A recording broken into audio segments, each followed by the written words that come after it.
네, 시청자 여러분 안녕하십니까? 8월 24일 월요일 파이널샷 출발합니다. 신민영입니다. 편안한 주말 보내셨을까요? 오늘 월요일을 맞이해서 코스피와 코스닥 시장의 표정은 극명하게 엇갈리고 있습니다. 코스닥이 급등하면서 활짝 웃고 있는 반면에 코스피 지수가 급락을 면치 못하고 있습니다. 이 대장주 삼성전자의 하락폭이 좀 깊기 때문이죠. 삼성전자가 지난주 금요일에 정규장 마감 이후에 우리 시장이 기다리던 주주 환원책을 공개해줬는데 이 수치 부문에서 시장의 기대치에 다소 못 미치기도 했고요. 중요한 결정을 좀 미룬 것 같다라는 시장의 판단이 나오면서 오늘 삼성전자를 비롯해서 삼성그룹주 전반이 하락하고 있습니다. 코스피의 반등을 좀 기대해 볼 만한 요인들을 어디서 찾아봐야 할까요? 오늘 마켓 에이커 통해서 그 부분들 짚어보도록 하겠습니다. 네, 마켓 에이컷 오늘의 주제는요. 코스피의 방향을 가릴 수 있는 세 가지 관문입니다. 이번 주에는 이 세 가지 포인트를 꼭 눈여겨보셔야 할 텐데요. 먼저 첫 번째 포인트는 삼성전자 그리고 SK하이닉스의 주주 환원책이 공개된 가운데 이에 따른 시장의 반응입니다. 두 번째는 엔비디아의 실적이고요. 또 세 번째는 잭슨홀 밀팅 이후에 시장에서 미국에서의 금리 방향성입니다. 세 가지 변수가 조금씩 다르기는 하지만요. 결국에 이 공통된 질문은 8월에 코스피의 반등이 이어질 수 있을까일 텐데요. 관련 포인트들 하나하나씩 짚어보도록 하겠습니다. 먼저 지난주 금요일 장 마감 이후에 삼성전자의 주주 환원책이 나오면서 SK하이닉스와 이렇게 비교를 할 수 있게 됐습니다. 자사주 매입 규모에서 SK하이닉스는 지난주 초반에 40조 원의 자사주 매각, 전량 매각까지 나온 상황인데 15조 원 규모로 삼성전자는 집계가 됐습니다. 그것도 임직원의 주식 보상 목적인 것으로 확인이 됐고요. 매입 기간은 SK하이닉스와 삼성전자 모두 약 3개월 동안입니다. 이렇게 매입 규모를 기간으로 좀 나눠봤을 때 일평균 예상 매입액을 환산해 보면요. SK하이닉스는 일평균 약 6,450억 원 규모, 반면에 삼성전자는 2,459억 원의 규모로 집계가 됩니다. 이는 SK하이닉스의 경우에는 발행 주식수 대비 3.3%, 삼성전자는 1%가 좀 안 되는 수준입니다. 또 자사주의 소각 방식에 있어서 SK하이닉스는 취득 후 전량 소각까지 발표한 반면에 삼성전자 측은 임직원의 주식 보상의 목적이기 때문에 소각은 아니라고 밝혀놨습니다. 주주 환원 정책에 있어서는요. SK하이닉스는 25년부터 27년까지 누적 잉여 현금 흐름 FCF의 50% 이상이 될 것이라고 했고 삼성전자 측에서도 24년부터 26년까지 누적 FCF의 50% 수준이라고 했습니다. 그리고 또 시장에서 주목했던 부분은 이제 이 정확한 규모였는데요. 26년 올해 잔여 환원 재원은 90조에서 110조 원까지로 나타났습니다. 시장에서 150조 원, 많게는 200조까지 좀 기대하는 그러한 이야기들이 있었기 때문에 그 흐름에는 다소 못 미쳤고요. 3분기에 약 30조 원의 현금 배당을 실시할 것이라고 했고 이에 남은 잠여분의 경우에는 27년 내년 1월에 배당과 자사주 매입 소각 규모의 방식까지 결정할 것이라고 했습니다. 이러한 가운데 삼성전자의 주주 환원을 두고 시장의 평가들도 나왔는데요. 글로벌 IB에서는 특히 JP모건에서 단기적인 실망 요인이 있다고 봤습니다.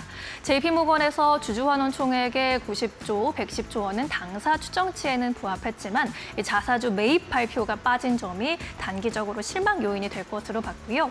시티그룹에서도 현재 LTA 장기 공급 계약이 받쳐주는 메모리 시장을 감안했을 때 앞으로 분기별 배당의 30조 원으로 전망되고 연으로 환산하면 약 120조 원 규모가 될 것이라고 내다보기도 했습니다. 이러한 가운데 국내 증권사 하나증권에서는 2분기 말에 삼성전자 보통주의 외국인 비중이 46%인 만큼 현재 외국인 수급 매수의 향방이 중요하다고 평가를 했고요. 이번 주에 외국인 수급의 방향성이 특히나 앞으로의 키가 될 것으로 보입니다. 또한 삼성전자의 대규모 현금 환원은 지수의 하단을 지지하지만 실행 속도와 외국인 수급에서는 SK하이닉스가 더 앞서 있다라는 분석을 내놓기도 했는데요. 이에 따라 오늘 삼성전자의 주가가 더 크게 무너지고 있고 SK하이닉스는 그래도 하락을 좀 많이 방어하고 있는 모습이기도 합니다. 이렇게 SK 하이닉스, 삼성전자의 주주 환원책이 윤곽을 드러낸 가운데 이제 이번 주에 다음에 봐야 할 관문은 바로 엔비디아의 실적입니다. 27일 목요일이죠. 우리 시간으로 오전 6시면은 엔비디아의 실적을 확인할 수 있게 되는데요. 27년 회계연도 2분기 실적 발표이고요. 매출 가이던스가 이 엔비디아 측에서 내놓은 것이 910억 달러로 플러스 마이너스 2%입니다. 이러한 수치를 부합할 수 있을지, 뛰어넘을 수 있을지에도 시장을 주목하고 있는데요. 시장에서 예상하고 있는 매출은 이보다 조금 더 높은 919억 달러이고요. 조정 EPS는 약 2.08달러, 3분기 매출의 눈높이도 1,030억 달러로 높아져 있는 모습입니다. 항상 그랬듯이 엔비디아는 예상을 뛰어넘는 실적을 보여줬기 때문에 이제 필요한 것은 단순한 예상치 상회가 아니라요. 다음 숫자의 확장입니다. 다음 분기의 가이던스가 어떻게 나올지가 주가에도 중요한 포인트가 될 것으로 보입니다. 증권가에서도 엔비디아가 높아진 실적 기대를 넘어서 HBM4의 수율이라든가 공급 계약, 27년 물량까지 증명을 해내야만 한국 반도체의 추가 상승이 가능할 것으로 내다보고 있고요. 특히나 루빈 GPU가 제시한 최대 288GB HBM4 그리고 초당 22TB의 대역폭이 실제로 수율과 공급 계약 27년 물량까지 연결되는지가 향후 메모리 반도체 업계의 핵심 변수가 될 것으로 보입니다. 뿐만 아니라 이제 블랙웰이라던가 울트라 베라루빈 관련해서 구체적인 일정이 나오는지도 체크해 보셔야겠고요. 중국의 H200 매출도 중요합니다. 엔비디아가 앞서 910억 달러의 매출 가이던스를 제시할 때 중국 매출은 제외했기 때문에 중국에서의 매출이 어떻게 잡히느냐가 또 서프라이즈의 주요한 요인이 될 수 있을 것으로 보이고요.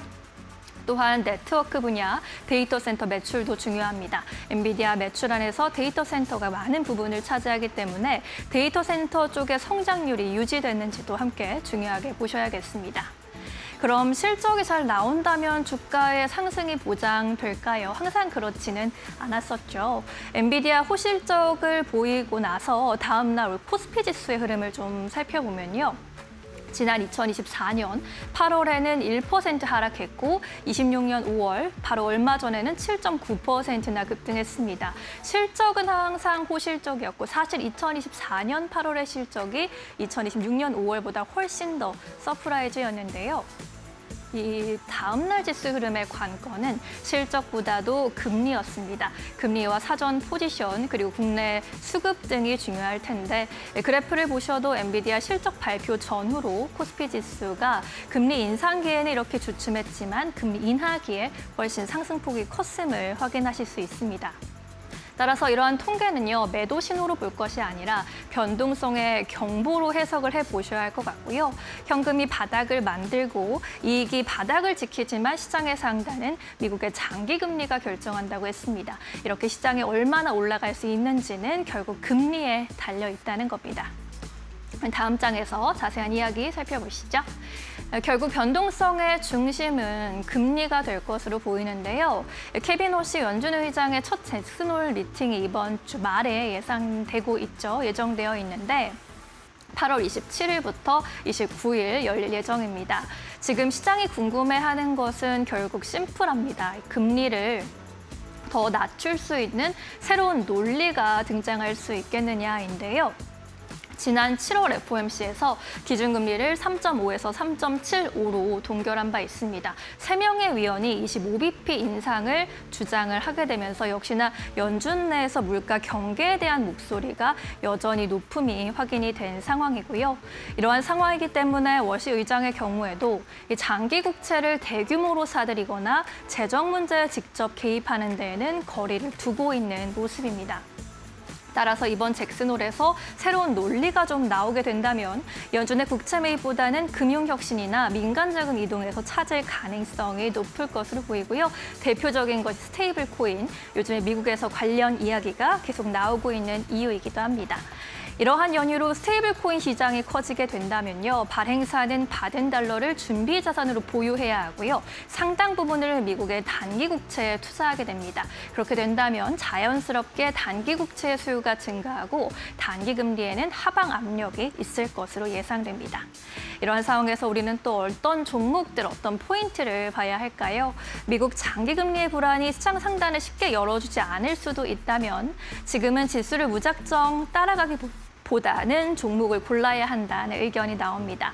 특히 하나증권에서는 외국인이 다시 사들이고 있는 대형주나 HBM4 관련 모멘텀 있는 기업들, 또 주주환원을 실제 행동으로 보여주는 기업들에 주목하자고 이야기하고 있고요.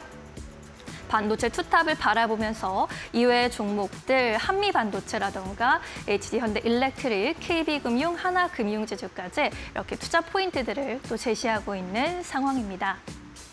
이러한 종목들 함께 바라보시면서 이번 주에는 엔비디아의 실적 그리고 잭슨홀 미팅에서의 내용들까지 꼼꼼하게 체크해 보셔야겠습니다. 네, 이렇게 해서 오늘 마켓웨이컷 내용들 정리해 보도록 하겠고요. 현재 구간의 시장 상황 함께 점검해 보시죠. 시황센터의 박세람 아나운서 나가 있습니다. 오늘 국내 증시가 엇갈리는 흐름을 보여주고 있습니다. 이번 주에는 시장을 흔들 만한 변수들이 다양하게 예정되어 있는데요. 엔비디아의 실적 발표도 있고요. 또 미국의 PCI 물가지표 발표도 예정이 되어 있습니다. 또 한국은행의 금통위가 기준금리를 어떻게 말하냐에 따라서 이 발언이 이 국내 증시에 막대한 영향을 미칠 것으로 보이는데요. 다양한 이벤트들 잘 체크를 해보시는 게 좋을 것 같고요. 그렇다면 한 주를 시작하는 월요일입니다. 현재 시장 어떻게 흘러가고 있는지 확인해 보시죠. 먼저 코스피 지수의 흐름부터 살펴보겠습니다. 코스피가 6,800선대에서 하락하면서 출발을 했습니다. 삼성전자가 떨어지기는 했지만 SK하이닉스가 견조한 흐름을 보여주면서 6,800선을 지켜내는 움직임도 있었는데요. 하지만 오후장 들어서서 SK하이닉스가 하락세로 전환되면서 6,700선까지 좀 내려가기도 했습니다. 6,600선까지 무너지기도 했는데 그래도 현재 약간의 낙폭을 만회하면서 6,700선에서 흘러가고 있고요. 2.52% 하락세 보여주고 있습니다. 오늘 삼성전자가 대규모 주주환원 정책을 발표했음에도 불구하고 실망 매물들이 나오면서 급락세 보여주고 있고요. 코스피에 하방 압력을 가하고 있습니다. 그나마 다행인 점이 있다라면 오늘 중소형주가 선방을 하면서 순환매가 돌아가고 있다는 점은 긍정적인데요. 이 제약과 철강, 비철금속주 내에서는 강세 흐름을 보여주고 있는 종목들이 발견되고 있습니다. 그렇다면 코스닥 지수의 흐름도 확인해 보도록 하시죠. 오늘 코스닥은 1% 넘어가는 강세 흐름 보여주면서 기분 좋게 출발했습니다. 상승폭 확대해 나가면서 821포인트까지 고점을 높이기도 했고요. 현재 또 1.60% 오름세 보여주면서 814.87포인트 지나가고 있습니다. 코로나19가 재확산될 것이다라는 우려가 발생하면서 오늘 제약바이오주가 강하게 상승세 보여주고 있고요. 2차 전지도 생산과 소재, 리튬 관련주들 모두 다 오르면서 코스닥의 상방을 지지하고 있습니다. 다만 로봇주 내에서는 선별적으로 종목들 움직이고 있다는 점 참고하셔야겠습니다. 그렇다면 수급 체크해 보도록 하겠습니다. 먼저 코스피 매매 동향입니다. 오늘 외국인과 기관의 수급이 계속해서 빠져나가고 있습니다. 오전부터 대거로 물량들을 팔아치우면서 조 단위로 쌍끌이 매도세 보여주고 있는데요. 기관이 1조 원 팔아치우고 있고요. 외국인은 무려 3조 3천억 원 시장에서 던져내고 있습니다. 개인만이 순매수세 들어오면서 2조 9천억 원 담아내고 있습니다. 그렇다면 코스닥도 매매 동향 확인해 보도록 하시죠. 코스닥에서는 메이저 주체의 수급이 잘 뒷받침되고 있습니다. 오늘 기관이 장 초반에는 매도세 보여주다가 매수로 전환됐다는 점은 긍정적이고요. 외국인도 1,633억 원 담아내고 있습니다. 전장에서는 개인이 매수세 보여주다가 오늘은 2천억 원 가까이 물량들을 팔아치우고 있습니다. 그렇다면 이 시장을 움직이고 있는 이슈 확인해 보도록 하시죠.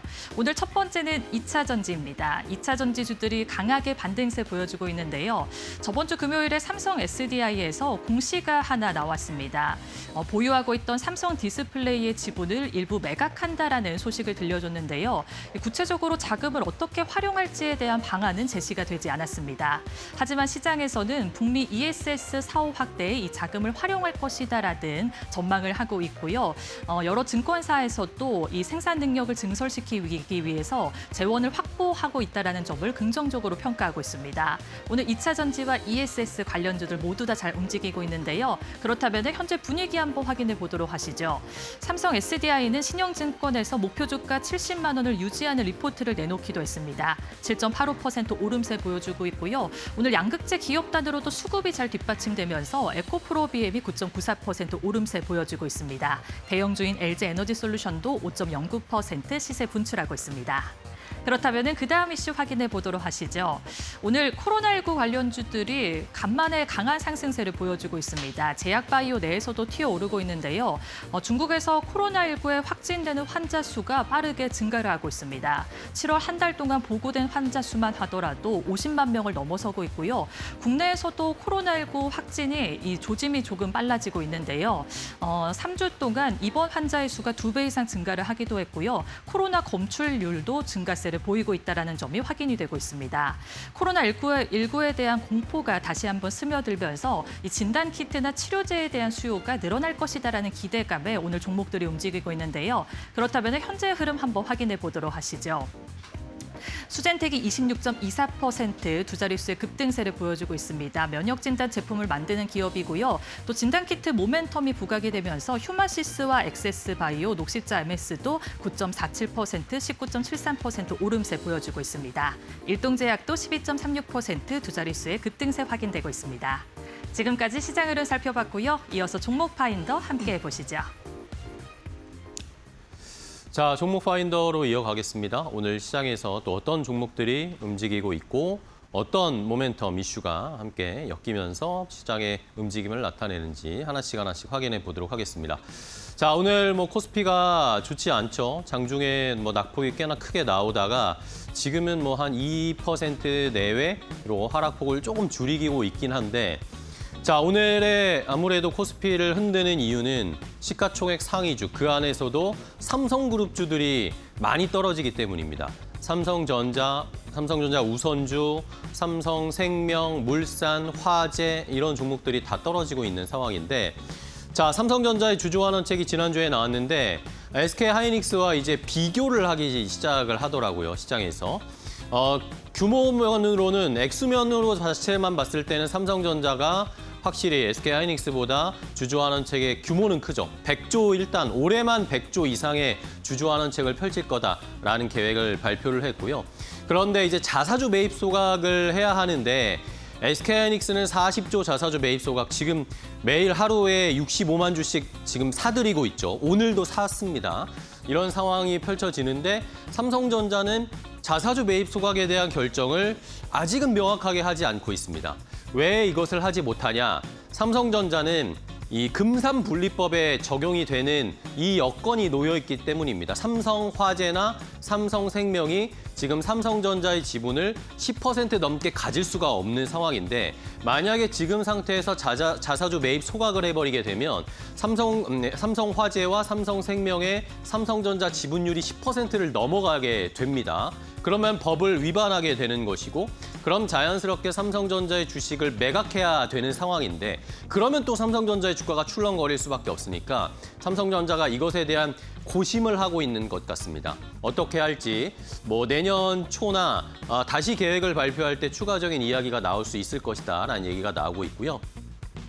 자, 그리고 배당도 30조 원 현금 배당, 하이닉스는 아직 배당에 대한 확대 정책만 이야기를 하는 상황이었고 어쨌든 전체적으로 봤을 때 삼성전자가 압도적인 규모의 배당을 하겠다라고 했는데 시장은 뭔가 특별 배당 이야기나 아니면 자사주 매입 소각에 대한 이야기가 명확하지 않다라는 그런 식으로 해석을 하면서 오늘 실망 매물이 조금씩 쏟아지고 있는 상황입니다. 자, 그런데 아까도 말씀드렸지만 자사주 매입 소각을 지금 당장 할 수 없는 상황이지 그것을 아예 안 하겠다라는 것은 아니고요. 또 대안으로 삼성전자 자사주 매입 소각을 안 하면 삼성전자 우선주를 자사주 매입 소각할 가능성이 굉장히 크다라는 그런 해석들도 나오고 있습니다. 이런 것들을 보셔야 되겠고 그리고 최근에 삼성전자의 주가가 SK하이닉스가 최근 한두 달 사이에 주가가 더 부진했고요. 삼성전자는 오히려 반사 이익을 얻으면서 주가가 꽤나 많이 올라왔었습니다. 그런 것 때문에 차익 실현 매물도 어느 정도 나올 수 있는 상황이다라고 해석도 있으니까 오늘의 조정을 실망으로 봐야 할지 기회로 봐야 할지 한번 잘 생각해 보셔야 되겠습니다. 자, 말씀드린 것처럼 삼성전자 지금 8%까지 하락폭이 좀 깊게 나오고 있고요. 삼성전자 우선주도 7%, 삼성물산도 8.6%, 화재, 생명 모두 생명이 좀 많이 빠지네요. 11%대까지 하락세가 나타나고 있습니다. 자, 다음 살펴볼 이슈는 또 금과 비트코인을 살펴봐야 되겠습니다. 관련된 주식들도 움직이고 있지만 금 가격 자체 비트코인 가격 자체가 최근에 많이 올라오고 있습니다. 주말 사이에도 비트코인의 가격이 꽤나 많이 올라왔는데 자, 여러 가지 이유가 있습니다. 일단은 미국 쪽에서의 움직임 때문에 금과 비트코인의 가격이 움직이는데요. 자, 미국이 뭐 재정 적자 심하다, 부채가 커지고 있다라고 하면서 달러 가치 희석에 대한 우려들이 있습니다. 그러다 보니까 이렇게 희소성이 있는 자산에 관심이 다시 쏠리고 있습니다. 금 가격, 비트코인, 이더리움 이렇게 관련된 자산들이 가격이 올라가고 있고요. 보시는 것처럼 지금 비트코인의 가격이 77,000달러대까지 올라왔습니다. 최근에 계속 안 좋았고 한동안 비트코인이 굉장히 소외되어 있었는데 이제는 조금 분위기가 반전되기 시작하고 의미 있는 반등이 나오고 있다라는 그런 해석들이 나타나고 있습니다. 자, 여기에다가 지난주부터 계속 트럼프 대통령이 클래리티 법안 통과시켜라라고 압박을 하고 있죠. 미국 의회에. 이 클래리티 법안을 빨리 통과시켜서 스테이블 코인을 도입을 해야 이 스테이블 코인 때문에 미국 국채를 사들이는 수요가 생길 수 있을 것이다 라고 이야기가 나오면서 계속해서 클래리티 법안에 대한 압박을 가하고 있습니다. 어쨌든 코인을 제도권 내로 들여오겠다라는 움직임이 있는 것이고요. 우리나라에서도 지금 다시 스테이블 코인과 관련된 입법이나 움직임들이 나타나고 있습니다. 지금 국회에서 스테이블 코인 법안이 이제 상정될 것이다. 통합안이 임박하고 있다라는 이야기들도 나오고 있습니다. 한동안 1년 동안 굉장히 또 소강 상태였는데 다시 한번 스테이블 코인 법안의 이슈들이 시장에 반영되기 시작했고요. 그리고 주말 사이에 나온 이야기 두나무가 나스닥 상장을 추진한다. 회계를 미국으로 바꿨다. 미국 회계 방식으로 바뀌었다라는 이야기들이 나오면서 역시 코인 관련주들이 오늘 좋은 흐름을 나타내고 있습니다. 자, 그럼 금과 비트코인, 이 코인 관련된 종목들의 흐름을 확인해 볼까요? IT센 글로벌은 뭐 금과 비트코인 둘 다, 가상화폐가 둘 다 엮이는 종목이죠. 오늘 가장 좋은 흐름을 나타내고 있고 스테이블 코인 관련해서 NHN KCP, 더즌, 미투온도 10% 내외, 고려아연, 금 포함하여 관련된 자산 주가 상승으로 고려아연도 10% 가까이 주가가 상승을 하고 있습니다. 자, 마지막으로 살펴볼 또 이슈는 2차 전지 관련된 종목들을 봐야 되겠습니다. 오늘 2차 전지 관련 종목들이 반응이 매우 좋죠. 조용히 여러 가지 좋은 호재들이 조금씩 얹어지고 있습니다. 자, 일단은 K버터 배터리 중국에 확실히 뭐 밀려 있는 상황은 맞는 상황인데 이제 우리나라의 셀 업체들이 그동안은 합작법인 조인트 벤처를 구성해서 미국 쪽에서의 이 전기차 배터리를 생산하는 것에 열을 올렸다면 이제는 합작의 틀을 벗고 체질을 개선하고 있다라는 평가들이 나오고 있습니다. LG엔솔도 얼마 전에 이 넥스트스타 에너지 지분 전량을 인수하면서 독자적으로 이제 전략을 펼쳐나가겠다라는 입장을 보였고요. 삼성 SDI도 마찬가지고 SK온도 마찬가지의 행보들을 보이고 있습니다. 결국에는 이것이 의미하는 것은 지금까지의 전기차 배터리에 치중하는 사업 포트폴리오를 독자적으로 ESS 쪽으로 전환시키겠다라는 ESS 라인을 개조하겠다라는 의지를 보여주는 것이다라고 시장에서는 해석들을 하고 있는 상황이고요. 자, 여기에다가 지난주에 또 이슈가 있었죠. 삼성 SDI가 삼성 디스플레이의 지분을 매각했습니다. 그러면서 한 4조 5천억 원 정도의 현금을 확보할 수 있게 되는데 이 현금도 역시 삼성 SDI가 ESS 캐파를 늘리는데 투자할 가능성이 높다. 그러면 이것이 결국 삼성 SDI의 흑자 전환에 더 가속화를 보여줄 것이고 그렇기 때문에 투자 의견을 매수로 제시하고 목표 주가도 70만 원으로 유지하겠다라는 이야기까지 나오면서 전반적으로 2차 전지 주들이 오늘 또 좋은 흐름을 나타내고 있습니다. 자, 종목들의 흐름을 보면요. 뭐 지금 반도체가 최근에 어쨌든 주주하는 여러 가지 노이즈들로 쉬고 있잖아요. 그러면서 다른 업종이나 섹터로 약간 순환매성 움직임들이 나타나고 있습니다. 그중에 하나가 지금 2차 전지가 수혜를 받고 있는 것으로 해석이 되고 있고 삼성 SDI 7%, LG에너지솔루션 셀 업체들도 좋지만 소재 업체들이 조금 더 상승 탄력이 높게 나오고 있습니다. LNF가 17% 가까이, 에코프로비엠, 포스코퓨처엠도 10% 내외로 상승하고 있는 2차 전지 주들까지 함께 확인을 해봤습니다. 자, 종목 파인더 그럼 이제 조금 더 자세하게 전문가와 함께 오늘 살펴볼 종목 확인해 볼 텐데요.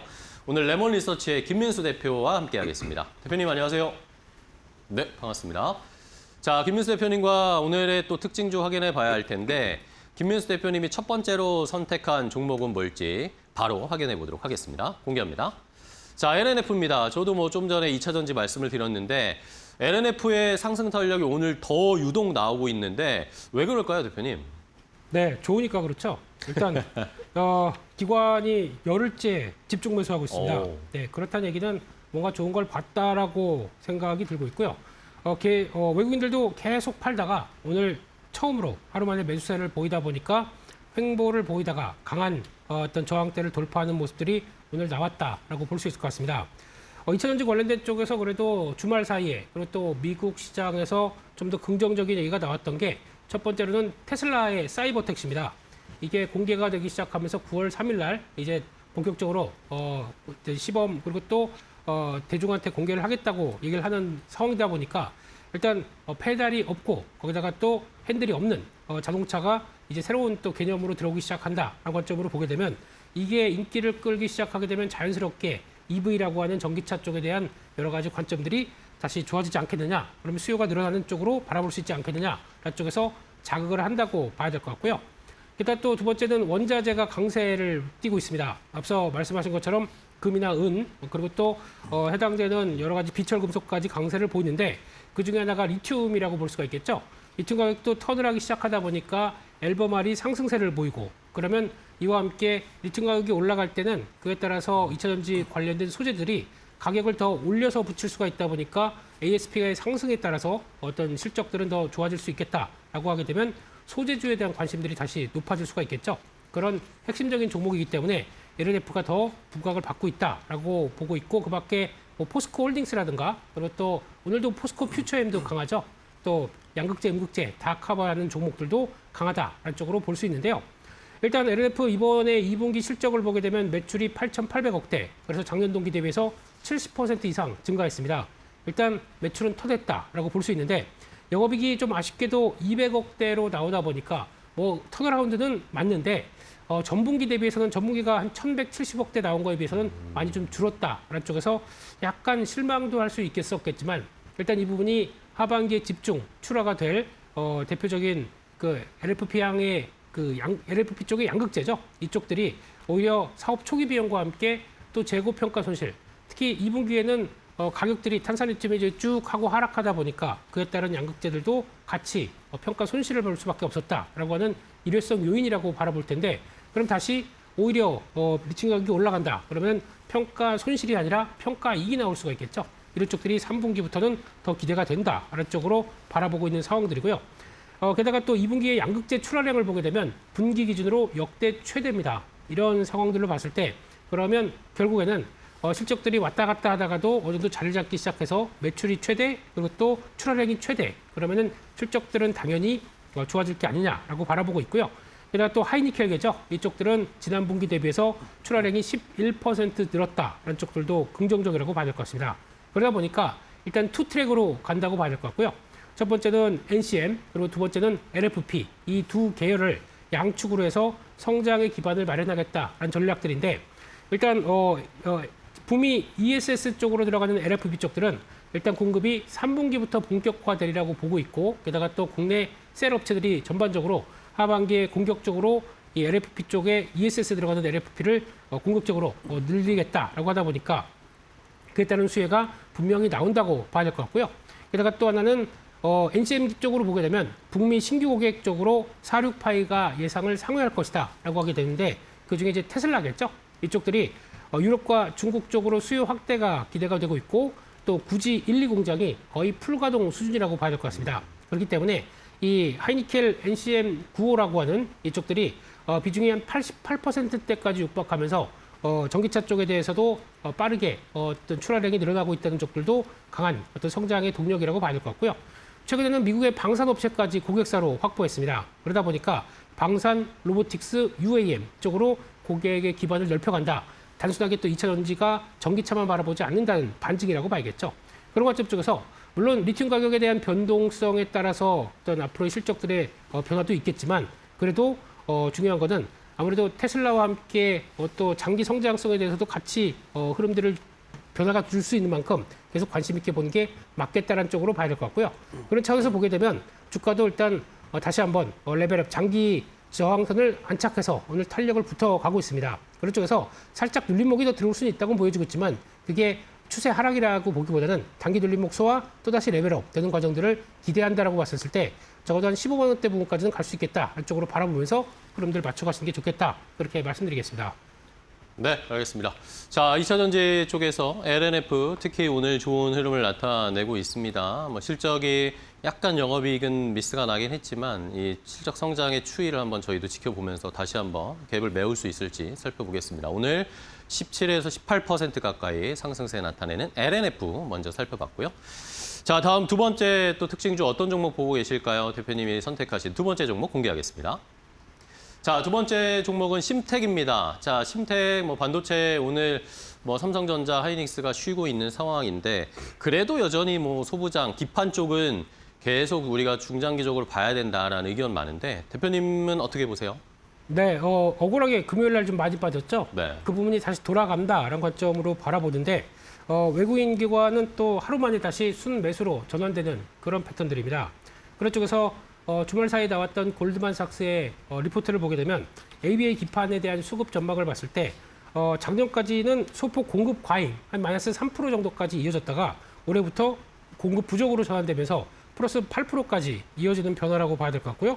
그러다 보니까 2027년은 34%, 2018년은 51%로 부족폭이 확실히 더 확대가 된다라는 쪽으로 봤을 때 아무래도 이런 분위기는 쇼티지가 심해지는 쪽에 대한 수혜가 나타날 수 있겠다라고 바라보는데 일단 실적이 2분기에 강력하게 턴어라운드가 됐습니다. 어닝 서프라이즈죠. 그래서 전년 동기 대비해서 매출이 51% 증가해서 5,100억대, 영업이익은 1,030% 증가해서 629% 증가를 하는 629억을 기록했는데 영업이익이 영업이익률만 12%, 마진이 이제 두 자릿수로 돌아선다라고 볼 수 있는 상황들이고요. 그런 차원에서 공장 가동률이 1분기에 81%에서 2분기에는 85% 상승했고 특히 이제 MSA 패키징 기판이라고 얘기합니다. 이게 어떤 쪽이냐면은 회로가 이제 아닌 부분을 코팅을 하고 그리고 또 빈 부분만 도금하는 더하기 방식이라는 쪽에서 오히려 회로가 미세하게 구현될 때 훨씬 더 좋다라고 볼 수 있는데 이런 MSAP 쪽들이 오히려 빠르게 성장했다라는 쪽들로 봤을 때는 오히려 고부가가치의 제품들이 더 커지고 있다라는 쪽으로 바라보고 있고요. 회사에서 공시를 하기는 하반기는 더 좋아질 것이라고 얘기했습니다. 매출액은 14%, 영업이익은 113%, 상반기 대비해서 더 좋아진다고 했을 때 앞으로 기대감은 좀 더 커진다고 봐야겠죠. 그런 쪽에서 고객사의 물량들이 더 커지기 시작하고 설비 증설까지 감안하게 되면 아마 2027년까지 우호적인 업황들이 계속될 것이다. 라는 쪽에 대해서 계속 더 관심 있게 봐야 되겠다고 어떤 흐름들은 예측할 수 있을 것 같고요. 게다가 또 소캠이 새로 탄생하기 시작하는 거죠. 이번에 베라 루빈 시리즈와 함께 AI 서버에 대한 수혜 쪽으로 같이 자리 잡고 있는데 이번에 AI 반도체 LPDDR5X가 수요가 확대가 되면서 이 소캠도 같이 시장 개화가 이어진다라는 쪽으로 봤을 때 좀 더 고부가 가치 쪽들이죠. FC, CSP, SIP 이런 쪽도 같이 동반적으로 성장하다 보니까 심텍이 강점이 있는 쪽들이죠. 이쪽들을 이끌어낸다라고 하게 되면 하반기에서 2027년 아까 말씀드렸던 2028년까지도 여전히 확장세는 계속 이어진다라고 바라보는데 하나 또 그런 걸 고민할 수는 있겠죠. 원자재 가격들이 올라온다. 이제 금이나 구리 가격들이 반등을 하게 되면 일단 수익성은 또 약간 고민할 필요가 있지 않나라는 쪽에서 판가가 제대로 인상이 되는지 이쪽도 계속 또 확인해야 될 것 같고요.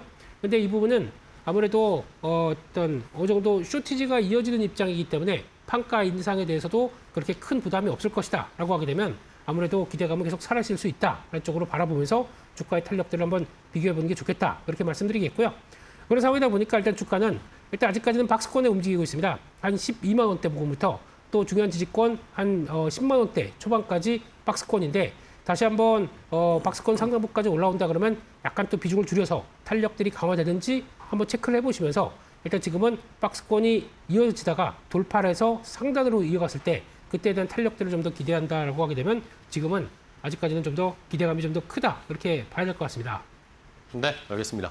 자, 심텍 지난주에 급락이 나왔는데 오늘 좀 만회하는 상승이 나타나고 있습니다. 대표님이 말씀해 주신 것 중에 역시 포인트는 원자재 가격 상승 때문에 비용이 증가하는 것 대비해서 추가적으로 이제 쇼티지가 나서 가격이 더 올라가는 이게 더 커질 수 있을 것인가, 그 추이로 실적 성장이 이루어질 수 있을 것인가 추이를 한번 계속 지켜보도록 하겠습니다. 자, 심택까지 확인을 해봤고요. 그럼 이제 마지막으로 김민수 대표님이 오늘 시장에서 또 포착한 오늘의 포착주 어떤 종목 주셨을지 공개하겠습니다. 자, TS입니다. 역시 뭐 반도체 쪽을 집중하고 계신 것 같아요, 대표님. TS에는 어떤 모멘텀들이 있을까요? 네, 오늘 빠르게 올라옵니다. 이틀 동안 하락하고 빠르게 돌아서는데 그 의미는 아무래도 관련된 쪽의 반도체 소부장 쪽에서도 특별히 성장은 여전히 이상이 없다는 쪽으로 보는데 그중에 하나가 반도체 테스트 부품 쪽의 전문인데요. 프로브 카드로 잘 알려져 있죠. 이쪽이 기존에는 낸드 쪽으로 집중됐다가 이제 D램 쪽으로까지 확장되는 구조가 나온다라는 쪽으로 봤을 때 글로벌 D램 공급업체 두 곳의 고객사를 확보했다라고 하게 되면 영역이 더 펼쳐지겠죠. 그래서 특히 D램 같은 경우는 낸드보다 웨이퍼당 생산 단위가 두세 배가 더 많기 때문에 기술력이 높고 단가가 높다고 하고 있기 때문에 고마진과 어떤 성장의 기반 모두 다 가져갈 수 있겠다라고 바라보고 있고요. 연간 프로브카드 매출이 2,180억, 약 한 52%까지 전년 동기 대비 늘어난다라는 쪽들도 긍정적으로 볼 수 있을 것 같고요. 두 번째로는 인터페이스 보드입니다. 이쪽에 대한 매출이 증가하는데 일단 반도체 후공정 테스트 쪽에서 들어가는 핵심 부품이죠. 그런 쪽에서 웨이퍼 테스트를 할 때 프로브 카드와 그리고 또 인터페이스 보드 모두 다 같이 영향을 끼치면서 소모품 성격을 갖고 있기 때문에 이쪽이 더 커지는 것도 중요하다게 봐야 될 것 같고요. 메모리 투자가 확대가 되게 되면 아마 연간 보드 매출이 1,590억, 올해 같은 경우도 작년 동기 대비해서 68% 이상 늘어날 걸로 보여지고 있고 마진을 보게 되면 35%대입니다.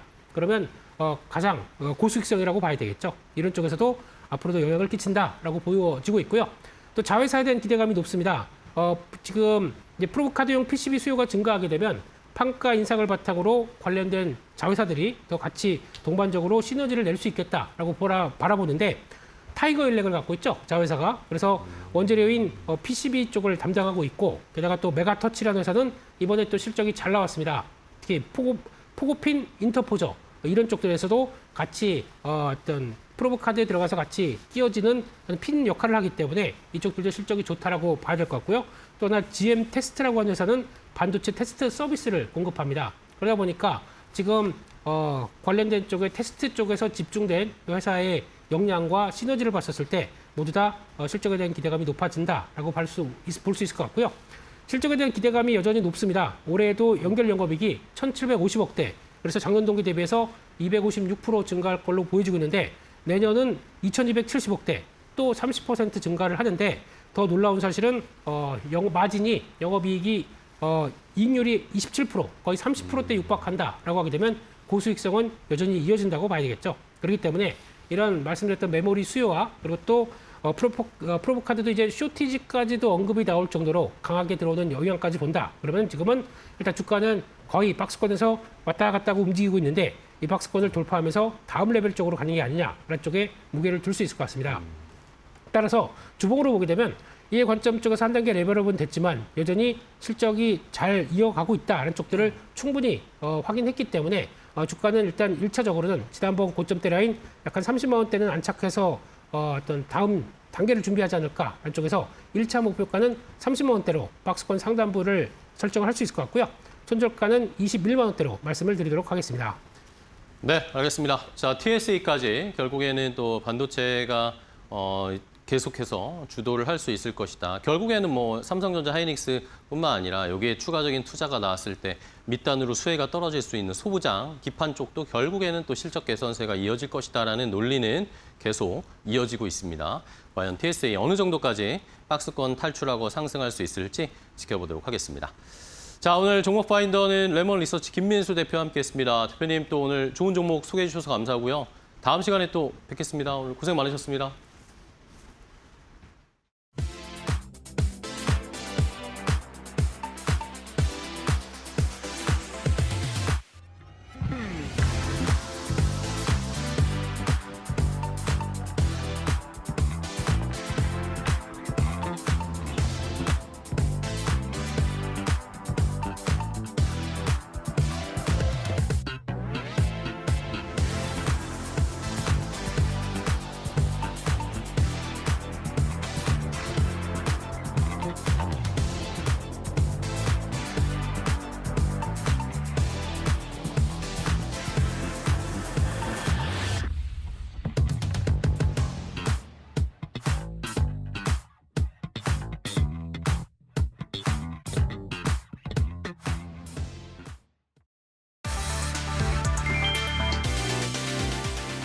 세계 AI 반도체 1위 엔비디아가 내년부터 AI 서버 가격을 최소 15% 전격 인상하기로 결정했다. 차세대 주력 칩인 베라 루빈과 그레이스 블랙웰 탑재 서버가 모두 인상 대상에 포함됐다. 이번 가격 폭등의 핵심 원인은 메모리 반도체 원가 급등에 따른 비용 부담이었다. 삼성전자, SK하이닉스, 마이크론 등 메모리 빅3가 일제히 가격을 올리자 절대 강자 엔비디아마저 원가 압박을 버티지 못하고 가격을 올렸다. 구글과 메타가 자체 AI 칩 개발에 나섰지만 외부 메모리 반도체 의존 구조는 전혀 피하지 못했다. 데이터 센터 건설 지연과 자금난이 겹친 상황에서 이번 서버값 인상은 글로벌 AI 생태계에 치명적인 추가 악재로 작용했다.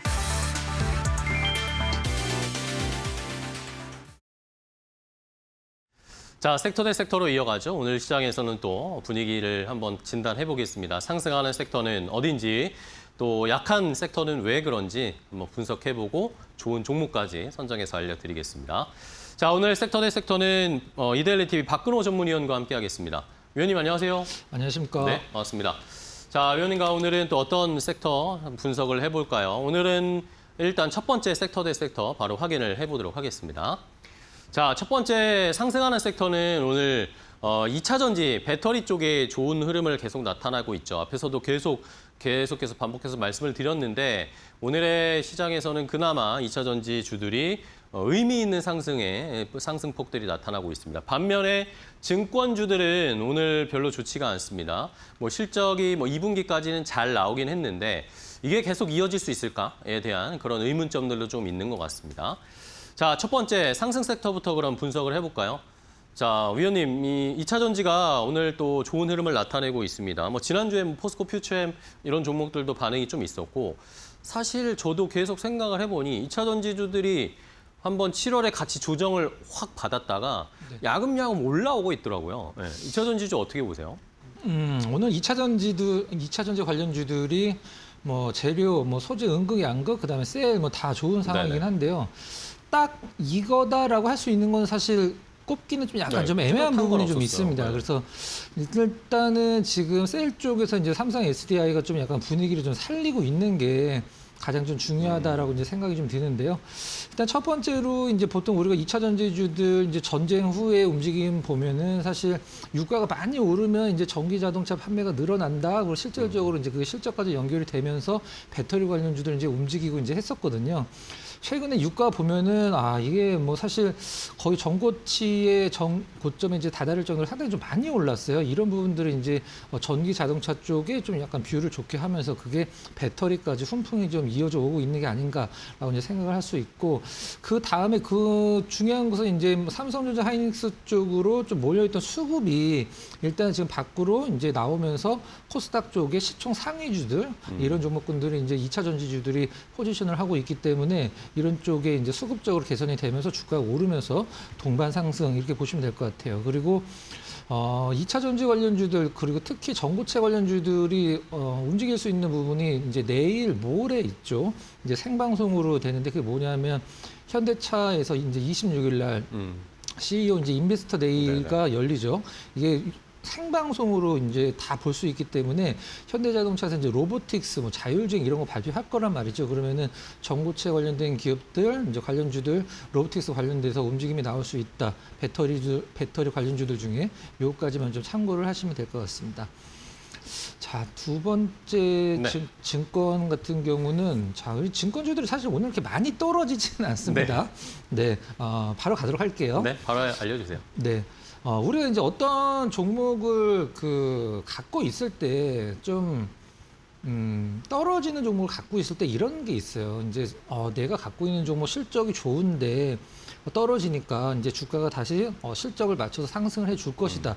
이런 이제 희망을 갖고 있잖아요, 보통. 근데 아니면 실적이 나쁘더라도 지금 당장은 안 좋더라도 올해 3분기, 4분기 실적이 좋아질 것이다라고 시장이 예상을 하면은 지금은 떨어져도 이제 종목을 갖고 있게 되는데 그런 게 이제 사실 희망이긴 하죠. 근데 증권주는 지금 오늘 그렇게 많이 떨어지진 않긴 합니다만은 아주 높은 확률로 이제 3분기 실적은 2분기보다 안 좋을 수밖에 없단 말이죠. 거래 대금이 거의 2분기 대비해서 3분기 들어서 반토막이 나 있는 상황이기 때문에 3분기는 안 좋단 말이죠. 그러면 여기서 이제 증권주를 우리가 이제 뭐 새로 사거나 갖고 있는 분들이 어떤 뭐 계속적으로 좋은 뷰가 나올 수 있는 부분 딱 하나밖에 없습니다. 시장이 아주 드라마틱하게 좋아지면서 예전에 이제 2분기 때의 높은 거래 대금을 다시 회복을 하는 거 외에는 3분기까지는 사실 증권주를 뭐 실적적인 부분에서 좋게 보기가 힘들겠죠. 물론 뭐 시장에 다시 V자 반등 쫙 나오면서 뭐 거래 대금 역사상 뭐 최고치를 경신하지 말라는 법은 없긴 합니다만은 상황이 그렇게 뭐 녹록하지는 않는 것은 사실인 것 같아요. 그래서 증권주는 제가 봤을 때는 물론 뭐 시장이 반등 주면 단기적으로 반등을 할 수 있긴 하겠습니다만 실적이나 아니면은 코스피 지수의 어떤 그 흐름을 봤을 때 단기간에 좀 약간 좋은 주가적인 흐름을 보여주기에는 조금은 쉽진 않다. 이렇게 뭐 정리를 해보도록 하겠습니다. 네, 알겠습니다. 자, 상승 하락 섹터 각각 분석을 해봤습니다. 증권주는 말씀을 해주신 것처럼 이제 2분기가 어떻게 보면 실적의 피크가 아닐까라는 그런 의구심들이 좀 나오고 있는 것 같아요. 시장이 완전한 V자 반등이라든지 지수가 다시 레벨업을 해준다든지 그런 요인이 있지 않은 이상은 증권주들은 조금 힘들지 않을까라는 그런 의견을 주셨네요. 참고를 해보시고요. 자, 그럼 이 중에 종목을 하나 좀 선택을 해봐야 될 텐데 2차 전지 좀 보죠. 2차 전지 안에서 아까도 말씀 살짝 해주셨지만 삼성 SDI의 뭔가 시발점이 되면서 주가가 좀 움직이는 것 같다. 오늘 뭐 좋은 리포트들도 좀 많이 나왔고 삼성 SDI가 이제 2차 전지 셀 중에서도 대장주라고 봐도 될까요? 어떻게 보세요? 네, 삼성 SDI 오늘 LNF가 가장 높은 상승률을 기록을 하는 것도 뭐 삼성 SDI 영향이 있다라고 보는 게 맞겠죠. 네네. 실질적으로는 이제 LNF 삼성 SDI 쪽으로 양극재를 공급을 하니까. 오늘 삼성 SDI가 이제 시장에서 이제 그 여러 가지 이제 셀이나 이런 뭐 음극, 양극 소재 기업들 중에서 가장 포커스를 받는 이유는 이제 삼성 디스플레이 지분은 이제 양도를 하기로 했는데 어디다라고는 이제 아직 결정적 뭐 시장에서 밝혀지지 않았죠. 4조 4,500억 정도를 이제 매각을 한다라고 하는데 삼성 SDI가 삼성 디스플레이 비상장이죠. 이제 삼성 디스플레이 지분을 뭐 4조 원 이상 매각을 한다. 그렇다라고 하면 이 돈을 일단 2차 전지 쪽에 투자를 할 수밖에 없는 상황이니까 그것과 관련돼서 밑에 있는 기업들도 같이 움직이는 그런 구조라고 보시면 될 것 같아요. 일단 투자 재원 확보를 어디다 쓸 것인지 어느 정도 좀 윤곽은 좀 나온 것 같아요. 이제 미국의 이제 북미의 EASS 쪽에 이제 투자를 하겠다 이런 식으로 시장은 설명을 하고 있는 상황이긴 한데 지금 현재 삼성 SDI 같은 경우는 이제 GM이랑 미국 이제 인디애나주에 같이 하던 배터리 기업이 있었죠. 아니 배터리 공장이 있었죠.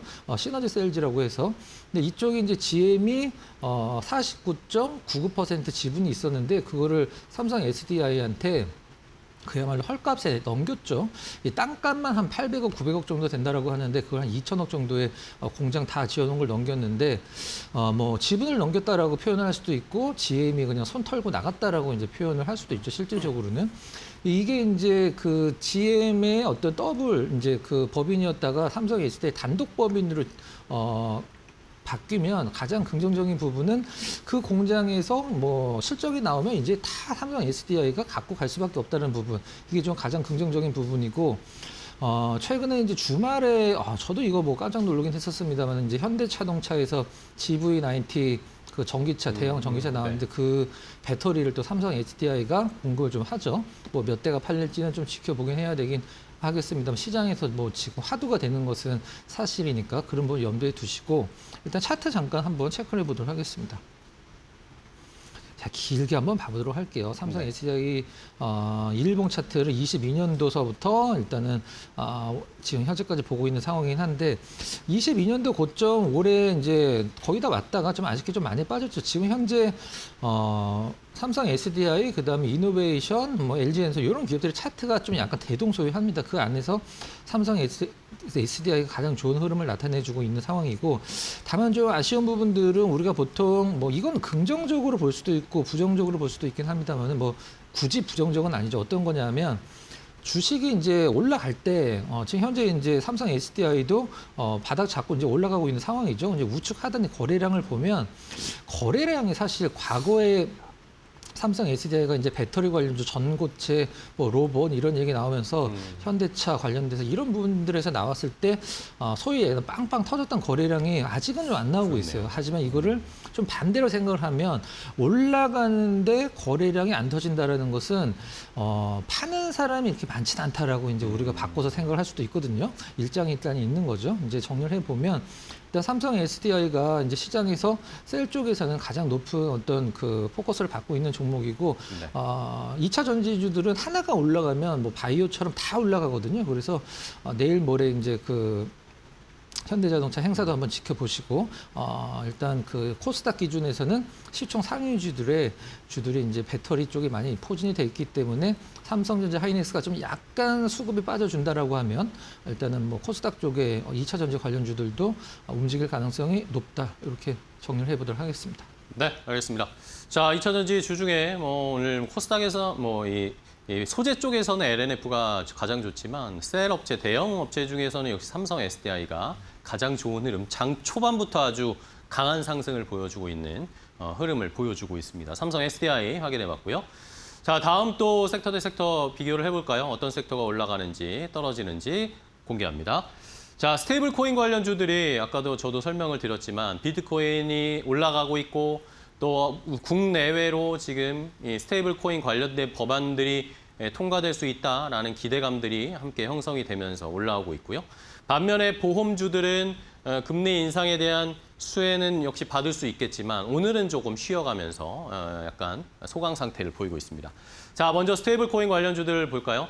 자, 위원님, 스테이블 코인주들은 작년에 특히 엄청난 시세를 보이고 테마가 형성됐었는데 그 뒤로 뭐 법안 통과라든지 미국 쪽에서도 코인 이야기가 쏙 들어갔었잖아요. 네. 최근에 다시 이런 이야기들이 많이 나오는데 이게 추세적으로 이제 반등할 수 있을까요? 어떻게 보세요? 지금 이제 스테이블 코인 관련돼서는 이제 시장에서 단순 테마로 생각을 하기엔 좀 너무 커졌죠. 실질적으로는 이제 법안 얘기까지 나오니까. 그래서 스테이블 코인 관련주 갖고 계신 분들 같은 경우에는 지금 이제 단기적으로 볼 것이냐 아니면 이걸 진짜 길게 한번 볼 것이냐. 이게 이제 조금 딜레마이긴 한데 이제 앞서서 나온 종목군들 같은 경우도 뭐 시장에서 상당히 높은 상승률을 좀 기록을 해주고 있는 상황이긴 하죠. 지금 관련주들 나와주고 있는데 일단 미국 쪽도 마찬가지고 이제 우리나라 쪽에서도 이게 스테이블 코인 관련돼서 모멘텀이 좀 생기고 있는 상황인데 우리나라 쪽에서는 이제 정무위에서 이제 스테이블 코인 포함해서 디지털 자산 기본법 관련돼서 이제 국회 차원에서 이제 논의를 하려고 하는 상황이기 때문에 국회 정무위죠. 이 부분들이 오늘은 사실 가장 큰 모멘텀이라고 보시면 될 것 같고 일단 그 금융위원장 이제 2억 원 참여해서 전체 회의를 개최를 한다. 이건 이제 과거에 일단 코인 하면 좀 뭔가 좀 그 마이너적인 성격이었다라고 생각을 한다라고 물론 비트코인은 아니긴 합니다만은. 이런 코인 관련 주식들이 시장에서 실질적으로 이제 뭐 수치까지 뭐 사실 기다릴 필요는 없다라고 생각을 하고 있습니다. 출발은 이제 항상 이제 센티멘탈적인 부분들이 먼저 작용을 하니까 일단 이런 이제 어떤 법제화되는 부분들 이제 어떤 그 뭔가 담보가 되는 부분들이라고 보통 표현을 할 수 있는데 이런 부분들이 이제 시장에 계속적으로 노출이 되면서 관련주들이 움직이긴 하는데. 일단은 계속적으로 추세적인 부분이 연결이 되려고 하면 미국 쪽에서 스테이블 코인 관련된 부분들이 상당히 좀 퍼포먼스가 좀 나와줘야 되거든요. 이제 미국 재무부가 미국 장기채 바이백 한다라고 하면서 코인주들이 많이 올랐잖아요. 왜 미국에서 그 재무부에서 국채, 장기채를 바이백을 하는데 왜 미국의 코인들, 이제 뭐 비트코인도 올랐고 스테이블 관련주들도 마찬가지긴 한데 왜 바이백이 스테이블 코인과 관련이 있냐 하면 스테이블 코인 발행사들, 뭐 테더 같은 기업들 같은 경우 테더는 지금 미국 국채를 사우디만큼 갖고 있습니다. 그 정도로 일단은 발행하는 스테이블 코인만큼 현금화할 수 있는 부분 달러나 국채를 이제 담보를 해놔야 되기 때문에 테더 같은 경우는 엄청난 국채를 갖고 있는데 그렇다라고 하면은 미국에서 이 스테이블 코인이 어느 정도 담보가 인정이 된다라고 하면 그 담보물인 코인 국채를 갖고 있는 뭐 테더나 이런 기업들의 가치가 상승을 하는 거거든요. 그래서 일단 이 코인 관련주를 움직이긴 하는 건데 아무튼 지금은 제가 봤을 때는 보통 이러한 밈으로 움직이는 테마성 주식들은 특징이 하나가 있죠. 시장이 좀 약간 불안하면 테마성 주식들이 많이 올라갑니다. 하지만 지금은 이 스테이블 코인 관련주 중에 뭐 금 관련주들도 많이 있기 때문에 그런 것들이 당분간은 시세가 조금 더 나올 수 있는 상황이다. 이렇게 정리를 해보도록 하겠습니다. 네, 알겠습니다. 자, 스테이블 코인 관련 주들은 조금씩 미국에서든 우리나라에서든 모멘텀들이 형성이 되고 있습니다. 추세적으로 한번 수익을 낼 수 있는 전략을 잘 짜보시고요. 자, 다음 이제 하락 섹터인데 보험 섹터입니다. 보험주, 이번 주에도 우리나라에서 뭐 금통위가 있고 미국에서도 금리 인상 어떻게 할 것이냐 막 논란들이 많은 상황인데 금리 인상의 대표적 수혜주, 보험주, 오늘은 왜 실까요? 보험주들이 지금 미국 국채 금리의 흐름을 좀 약간 눈치를 보는 것 같은데요. 네.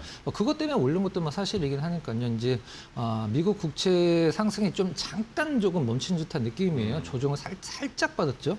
그거에 관련된 이제 어떤 영향을 받는다라고 보시면 될 것 같고, 보험주들을 과연 시장이 어떤 뭐 틈새 시장으로 볼 것이냐, 아니면은 보험주들의 실적을 봤을 때 정말 뭐 역대급이라는 실적 발언이 그 표현이 모자랄 정도로 실적이 너무 좋기 때문에 이제 실적주를 볼 것이냐, 시장에서 저는 뭐 둘 다 좋은 것 같아요. 두 가지 더블 모멘텀이라고 봐도 될 것 같아요. 그동안에 실적이 좋았지만 삼성전자, 하이닉스 쪽을 너무 시장의 시선이 쏠리다 보니까 이쪽에서는 실적이 빵빵 터지는데 아무도 신경을 안 썼다라고 하면, 지금은 삼성전자, 하이닉스가 물론 주목을 아직도 계속 많이 받고 있긴 합니다만은 그래도 조금은 다른 쪽으로 시선을 돌릴 수 있는 여유가 있는 시장이죠. 그래서 이 실적만 갖고 보더라도 지금 뭐 보험주 같은 경우는 뭐 PBR 0.3인 기업도 있을 정도로 뭐 평균적으로 좀 일이 안 되는 기업들이 대부분이죠. 그래서 오늘 뭐 특별히 나쁘다라기보다는 미국 국채 금리 상승이 잠깐 멈췄기 때문에 그거에 대한 어떤 눈치를 좀 보는 게 아닌가, 이렇게까지만 봐도 될 것 같습니다. 네, 알겠습니다. 자, 금리의 동향, 미국의 국채금리 동향을 잘 보면서 보험주들의 흐름은 체크를 해봐야 되겠습니다. 자, 그러면은 말씀을 해주신 하락 섹터에서 보험주 중에 그러면 어쨌든 금리 인상 기조 우리나라에서는 계속 가져가잖아요. 이런 거에 수혜를 본다라는 이유로 보험주들 많이 언급이 되고 있는데 어떤 종목이 또 더 유망할까요? 어떤 종목 보세요? 저희가 이제 뭐 투자자분들 성향이 뭐 다 다르잖아요. 거래량 제일 많고 뭐 단기 투자를 많이 하실수록 장중에 퍼포먼스가 좀 등락이 심한 종목군들 좋아하시는 분도 있고, 나름대로 굉장히 좀 얌전한 종목군들, 뭐 떨어져도 좀 그만 올라가도 이렇게 크게 티가 안 나는 그런 주식들을 좋아하시는 분들이 있는데, 물론 뭐 섹터마다 뭐 자동차에서도 1등이 무엇이냐, 뭐 반도체 소부장에서도 1등이 무엇이냐, 실적이 어느 종목이 제일 좋더라, 근데 이 종목은 못 올라갔더라, 사실 이런 것도 중요하긴 한데 네. 가장 중요한 것은 그냥 주가가 모든 걸 다 설명해 준다라고 생각을 하시면 될 것 같아요. 나는 그 종목을 별로 안 좋아하는데 시장의 다른 투자자들이 좋아서 그 종목이 많이 올라간다라고 하면 내 선택이 뭐 틀렸다라고 하긴 좀 힘들긴 합니다만은 그걸 무시할 필요는 없거든요. 지금 보험주들 중에 누가 뭐라고 하더라도 가장 안정적이고 좋은 흐름을 보여주는 게 현대해상이에요. 현대해상. 그래서 이 현대해상이 실질적으로 이제 보험주들 중에서는 가장 높은 퍼포먼스고, 삼성자 들어가는 보험주들은 이제 삼성전자와 관련돼서 움직이니까 좀 예외를 하시면 될 것 같아요. 증권가에서 현대해상 목표 주가를 올리는 이유는 뭐 우리가 보통 줄줄이 상향한다는 표현을 많이 쓰잖아요. 이제 한 개 증권사가 이제 어떤 특정 종목의 목표가를 상향시키는 게 아니라 정말 많은 증권사들이 이제 어떤 특정 종목을 올리면 줄줄이 목표가를 상향한다, 이런 표현 쓰는데 이게 지금 현대해상에 적용이 되고 있는 부분이죠. 현대해상 목표가를 증권가에서 굉장히 많이 올리고 있는 상황입니다. 일단 시장에서 일단 가장 중요한 거, 올해 이제 2분기, 이제 3분기 실적도 나쁘지 않을 걸로 예상하고 있는데 2분기 실적이 전년 동기 대비 58% 좋아졌어요. 근데 내가 봤더니 보험주들 다른 종목군들은 뭐 전년도 대비해서 뭐 100% 이상 좋아진 종목군들 많던데 겨우 58% 이상 좋아졌다고? 근데 대장주라고? 이게 여기서 가장 중요한 게 시장 컨센서스 대비 46%가 더 나왔습니다. 이게 가장 지금 우리나라 시장에서 실적 발표 때 중요한 부분이에요. 이제 스트릿 컨센 대비해서 얼마나 잘 나오는지. 일단 이 현대해상 같은 경우는 지금 한 2년 동안 배당을 안 하고 있는 상황이거든요. 왜 배당을 안 하냐 하면 이 보험사들 같은 경우는 이게 미래에 나가야 될 돈이 부채로 이게 잡아져 있기 때문에 미래에 나갈 돈이 많으면 그 부채 빼고 이제 남는 돈 갖고 이제 이 배당을 해야 되는, 이게 잡아놔야 되는 돈이 너무 많기 때문에 해약 환급금, 준비금 같은 게 바로 그런 거죠. 이런 것들이 조금 완화가 되고 있는 상황이라 올해 한번 현대해상도 뭐 한 3년 만에 배당 재개도 한번 기대를 해보면 될 것 같고요. 차트 잠깐만 보면서 네. 한번 전반적인 흐름만 보도록 하겠습니다. 일단 한번 레벨업이 됐죠. 실질적으로 5월 달서부터 8월 달 초까지 어느 정도 좀 박스권 구간이었었는데 이 박스권을 돌파하고 나서 뭐 지금 4만 원 돌파해서 지금 5만 원 돌파하고 있는 상황이죠. 실질적으로 25%가 일단 8월 달 들어서 올라섰는데 보험주들은 사실 길게 봤을 때 현대해상 같은 경우는 많이 오른 것 같긴 합니다만은 전년도 동기 대비 좋아지는 실적들을 감안을 했을 때 지금 주가 상황은 모든 보험주들이 절대 고평가라고 하기가 좀 힘들거든요. 그래서 보험주들 뭐 손보, 생보 다 좋긴 한데 일단 가장 많이 치고 나가는 종목이 대장주라고 봤을 때 현대해상 주가만 한번 좀 참고를 해보자 이렇게 정리해 보도록 하겠습니다. 네, 알겠습니다. 자, 지금 현재 상황으로 봤을 때 보험주 안에 대장주 가장 리딩하고 있는 현대해상을 잘 살펴보자라는 의견을 주셨습니다. 자, 오늘 섹터 대 섹터 박근호 위원과 함께했습니다. 위원님 또 오늘 좋은 종목 잘 소개해 주셔서 감사하고요. 다음 시간에 또 뵙겠습니다. 고생 많으셨습니다.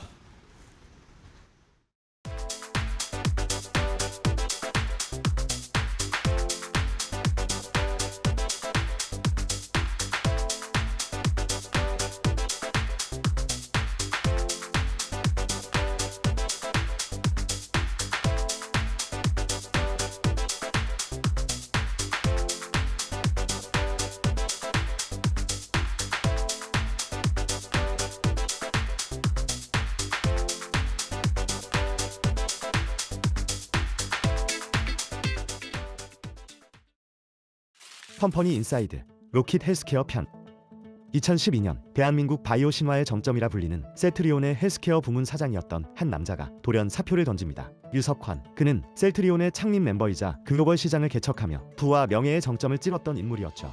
탄탄한 미래를 두고 그는 강남의 한 작은 지하 사무실로 걸어 들어갑니다. 주변 모두가 미쳤다고 말렸던 그의 새로운 도전, 그것이 바로 로킷 헬스케어의 시작이었는데요. 산업용 3D 프린터로 기반을 다지던 그가 들고 나온 다음 아이템은 당시로선 황당무계하기 짝이 없던 3D 바이오 프린터였습니다. 기계로 세포를 찍어내서 인간의 망가진 장기를 대체하겠다. 이 한마디에 국내 거대 바이오 학계와 투자자들은 차가운 비웃음을 보냈습니다. 황우석 사태 이후 재생의학이라는 단어 자체에 극도의 거부감을 나타내던 대한민국에서 의사도 과학자도 아닌 대기업 전문 경영인 출신이 장기를 찍어내겠다고 하니 시장의 반응은 맹목하기 짝이 없었죠. 투자금 받아먹으려는 세련된 사기극이다. 황금 왕자를 버리고 나온 사나이에게 돌아온 건 지독한 무관심과 사기꾼이라는 낙인이었습니다. 투자 유치는커녕 연구원들의 월급을 걱정해야 했던 암흑기. 이석환 대표와 연구원들은 전 세계 바이오 시장의 틈새를 미친 듯이 뒤지기 시작합니다. 거대 제약사들이 장악한 신약 시장에서는 답이 없다고 판단한 이들이 주목한 것은 의외로 가장 고통스럽고 추악한 병이라 불리는 당뇨병성 족부궤양, 이른바 당뇨발이었는데요. 발에 작은 상처만 나도 세포가 썩어 들어가고 결국 발목을 자르고 다리를 잘라내야 하는 잔혹한 질병이었죠. 거대 글로벌 제약사들은 이 환자들에게 비싼 연고를 팔거나 절단 수술을 권할 뿐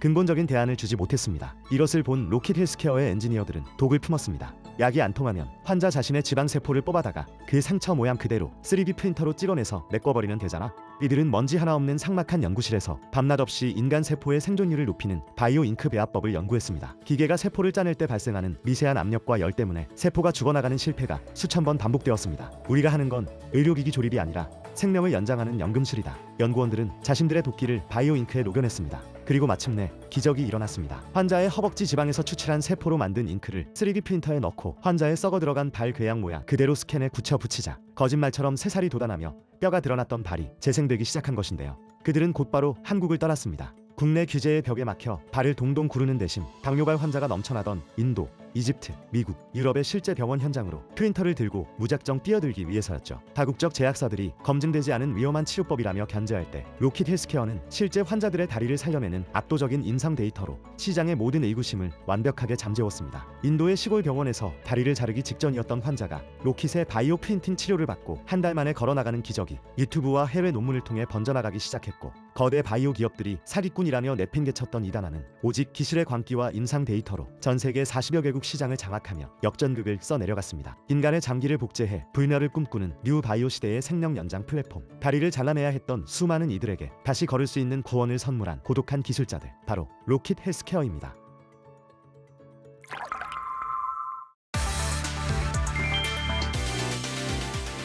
지난 1월 2,360조 원으로 예상됐던 2030년까지의 글로벌 데이터 센터 누적 투자 규모가 최근 4,164조 원으로 상향되면서 AI 데이터 센터 투자 전망이 불과 반년 만에 2배 가까이 뛰었다. 배경에는 빅테크의 AI 투자 확대가 있다.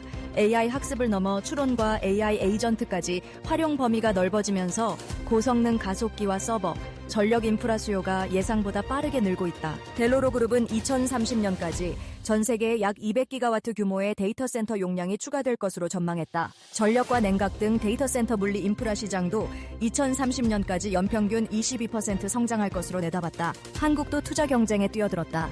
정부와 SK, GS 네이버는 2029년까지 8.4기가와트 규모의 AIDC 구축에 약 550조 원의 민간 투자를 추진하고 있다. AI 경쟁이 이제 반도체를 넘어 데이터 센터와 전력 인프라 확보전으로 번지는 모습이다.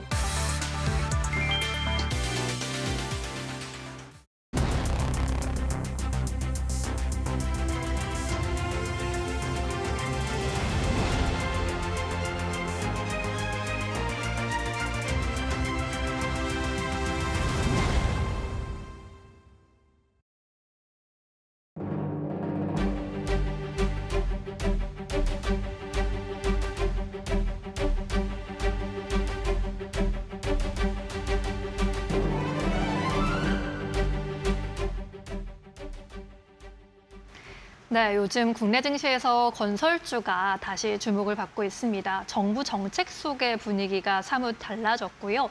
또 최근에는 데이터 센터와 전력 인프라까지 새로운 성장 동력으로 꼽히고 있는데요. 건설 업종의 본격적인 턴어라운드를 기대해 볼 수 있는 건지 이야기 나눠보도록 하겠습니다. 신영증권 리서치센터 박세라 연구원 모셨습니다. 어서 오십시오. 안녕하세요. 안녕하세요, 연구원님. 일단 정책 이야기부터 좀 해봐야 할 것 같습니다. 8월에 정부의 세제 개편안 좀 여러 차례 나왔어요. 그래서 관련해서 윤곽이 좀 잡히고 있는데 눈에 띄는 정책 변화는 어떤 것이라고 좀 보셨습니까? 일단 부동산 세제 개편안에서 가장 주목할 만한 포인트 한마디로 얘기를 하자면 이제 주택 보유자들에게는 과거의 과세 기준이 주택 수에 좀 집중을 했다면 이제는 전체적인 주택 가액으로 그 기준이 변경되었다. 이게 가장 중요할 것 같고요. 네. 그리고 지금 여러 가지로 많은 논란도 있고 또 이 해석에 대해서도 그 여러 가지 충돌되는 부분들이 있지만 보유의 기준에서 실거주 중심으로 바뀌었다라는 점이 이번 세제 개편안에서 가장 눈에 띄는 정책 변화라고 할 수 있습니다. 네. 그래서 이런 부분들이 이제 실거주에 대한 범위를 어떻게 볼 것이냐, 일시적으로 2주택 혹은 비실거주하는 부분에 대해서 어떻게 해석할지를 두고서 이제 시장이나 아니면 정부나 여러 가지 이견이 있는 상황인데요. 네. 일단 전체적인 내용으로는 실거주 1주택자에 대해서는 전체적으로 보호를 하는 반면에 한편으로는 고가 주택을 보유하는 사람 혹은 비거주자 그리고 다주택자에게는 세부담을 좀 강화하겠다, 정상화하겠다라는 논지가 상당히 강합니다.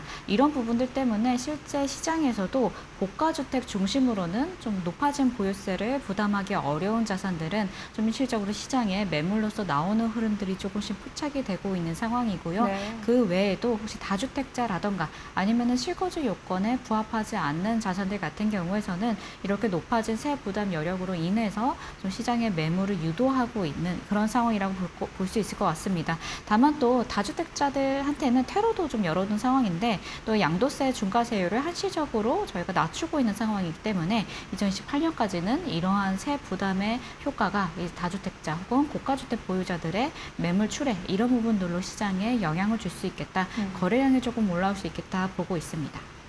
네, 지금 과세 관련해서 또 여러 가지 이야기들 속에 또 민감하게 반응하시는 투자자분들이 많으신데 아직 정부안이기도 하고요. 국회 입법 과정은 거쳐 나가야 하긴 하지만 이번에 이런 이야기들 나오고 있다는 점 잘 살펴보셔야겠습니다. 또 정부가 이렇게 안을 바꿔가면서 주택 공급을 좀 마련의 속도를 낼까? 그 부분도 건설주 입장에서 중요한 부분입니다. 건설사 입장에서 언제 이제 공급 물량이 나오느냐도 중요하겠지만 언제 착공하고 매출로 잡히느냐도 또 중요하잖아요. 이렇게 실제로 시공하면서 물량이 증가로 이어지는 시점이 된다면 어떤 점으로 보고 계실까요? 네, 이번에 8.13 대책, 공급 대책은 굉장히 저희 건설업계에서는 유의미한 그리고 매우 긍정적인 내용들이 많은 정책이었다라고 판단을 하고 있습니다. 네. 여기에는 단순히 이제 세대수나 뭐 몇만 호를 증가하겠다, 착공하겠다 이런 내용들이 주된 요인이 아니고요. 가장 중요한 거는 빠르게 착공으로 전환하는 사업자에게는 여러 가지 세제적으로 인센티브를 제공하겠다라는 내용이 명확하게 담겨 있었습니다. 네. 이러한 내용들은 조금 뭐 사업비라든지 아니면 추진 과정에서 어느 정도 지연되고 있던 사업자들에게 2027년 안에 착공으로 전환이 된다면 여러 가지 개발 부담금이라던가 세대적인 측면 혹은 사업비 보증비 이런 금융비용 측면에서 여러 가지 인센티브를 제공하겠다라는 내용들이 상당히 담겨져 있던 상황들이었습니다. 때문에 저희가 시장에서는 즉각적으로 이런 세제 혜택이나 인센티브 효과 때문에 2027년 안에 착공으로 전환되는 사이트가 늘어날 것이다라고 저희들은 기본적으로 좀 기대를 하고 있는 상황이고요. 네. 이런 부분은 단순히 공공이 가지고 있는 택지뿐만이 아니라 민간 사업장 전반으로 이런 부분들이 확대되어서 나타날 수 있는 부분이라고 보고 있습니다. 이렇게 되면은 단순히 이제 대형 건설사뿐만 아니라 건설업 전반으로의 착공이 전환되는 시기가 2017년도부터 본격적으로 나타나는 부분들이기 때문에 저희 건설사 전체적으로 중견 건설사도 모두 포함해서 전체적으로 좀 효과를 볼 수 있을 것이다 이렇게 생각을 해서요.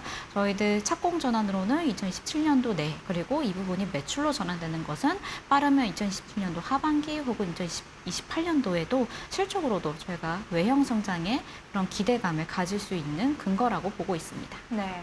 이 대책이 계속 나오면서 과거처럼 공급의 목표만 제시한 것이 아니라 27년부터 28년 안에 실제로 착공을 하게 되면 혜택을 준다는 이야기가 나왔기 때문에 앞으로 2027년에서 28년 하반기로는 또 매출 인식도 기대해 볼 수 있겠다라고 이야기해 주셨습니다.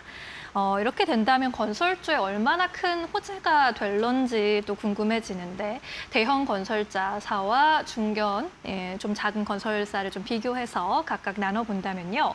어떤 영향이 좀 있을 것으로 예상하고 계실까요? 네, 일단 구분을 해서 각각의 영향에 대한 경로를 정리해서 말씀을 드리면 대형 건설사한테 가장 직접적인 영향은 일단은 정비 사업이 얼마나 빠르게 사업이 전환되는지 여부입니다. 근데 이번 대책에서는 정비 사업 조합 설립 동의율도 일부 낮춰줬고요. 또 가장 좀 문제였던 이주비 대출이라든지 이런 부분들이 LTV 산정안에 포함이 되었다가 이번에 이 부분이 상정 방식에서 제외가 되었습니다. 그래서 저희가 지금 시중은행에서 가계대출 총량 관리를 하게 되면서 이 정비사업장에 대한 이주비 대출 역시도 같은 묶음으로써 규제를 받다 보니까 좀 제대로 대출이 승인이 되지 않는다던가 사업장에서 이주비 대출을 끌어오는 데 굉장히 많은 문제가 있었습니다. 근데 이런 부분들이 상정 방식에서 제외가 되다 보니 실질적으로는 규제, 대출 부분도 완화되는 효과가 있었다라고 볼 수 있습니다.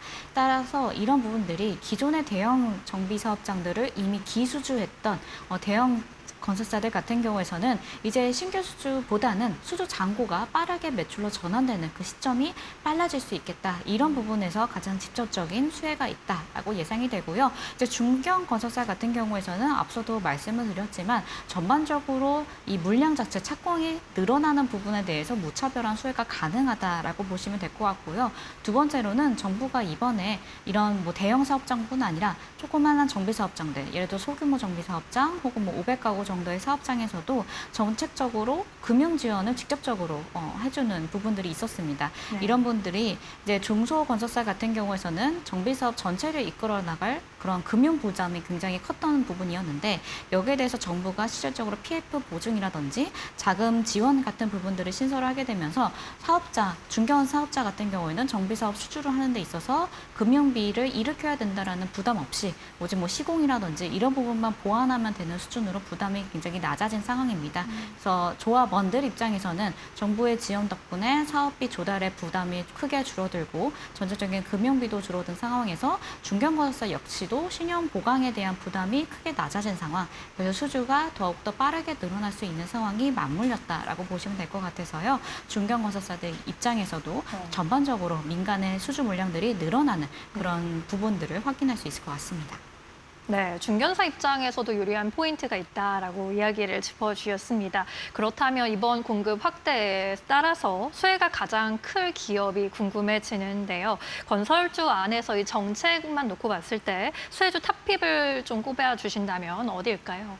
네, 전통적으로 주택과 관련돼서 가장 민감도가 높은 종목으로 GS건설을 네. 좀 꼽을 수 있을 것 같습니다. 다만 주택 부분이 높기 때문에 GS건설이다라는 단순한 논리 외에도요. 네. 이제 GS건설 같은 경우에서는 매출이 굉장히 부진한 상황입니다.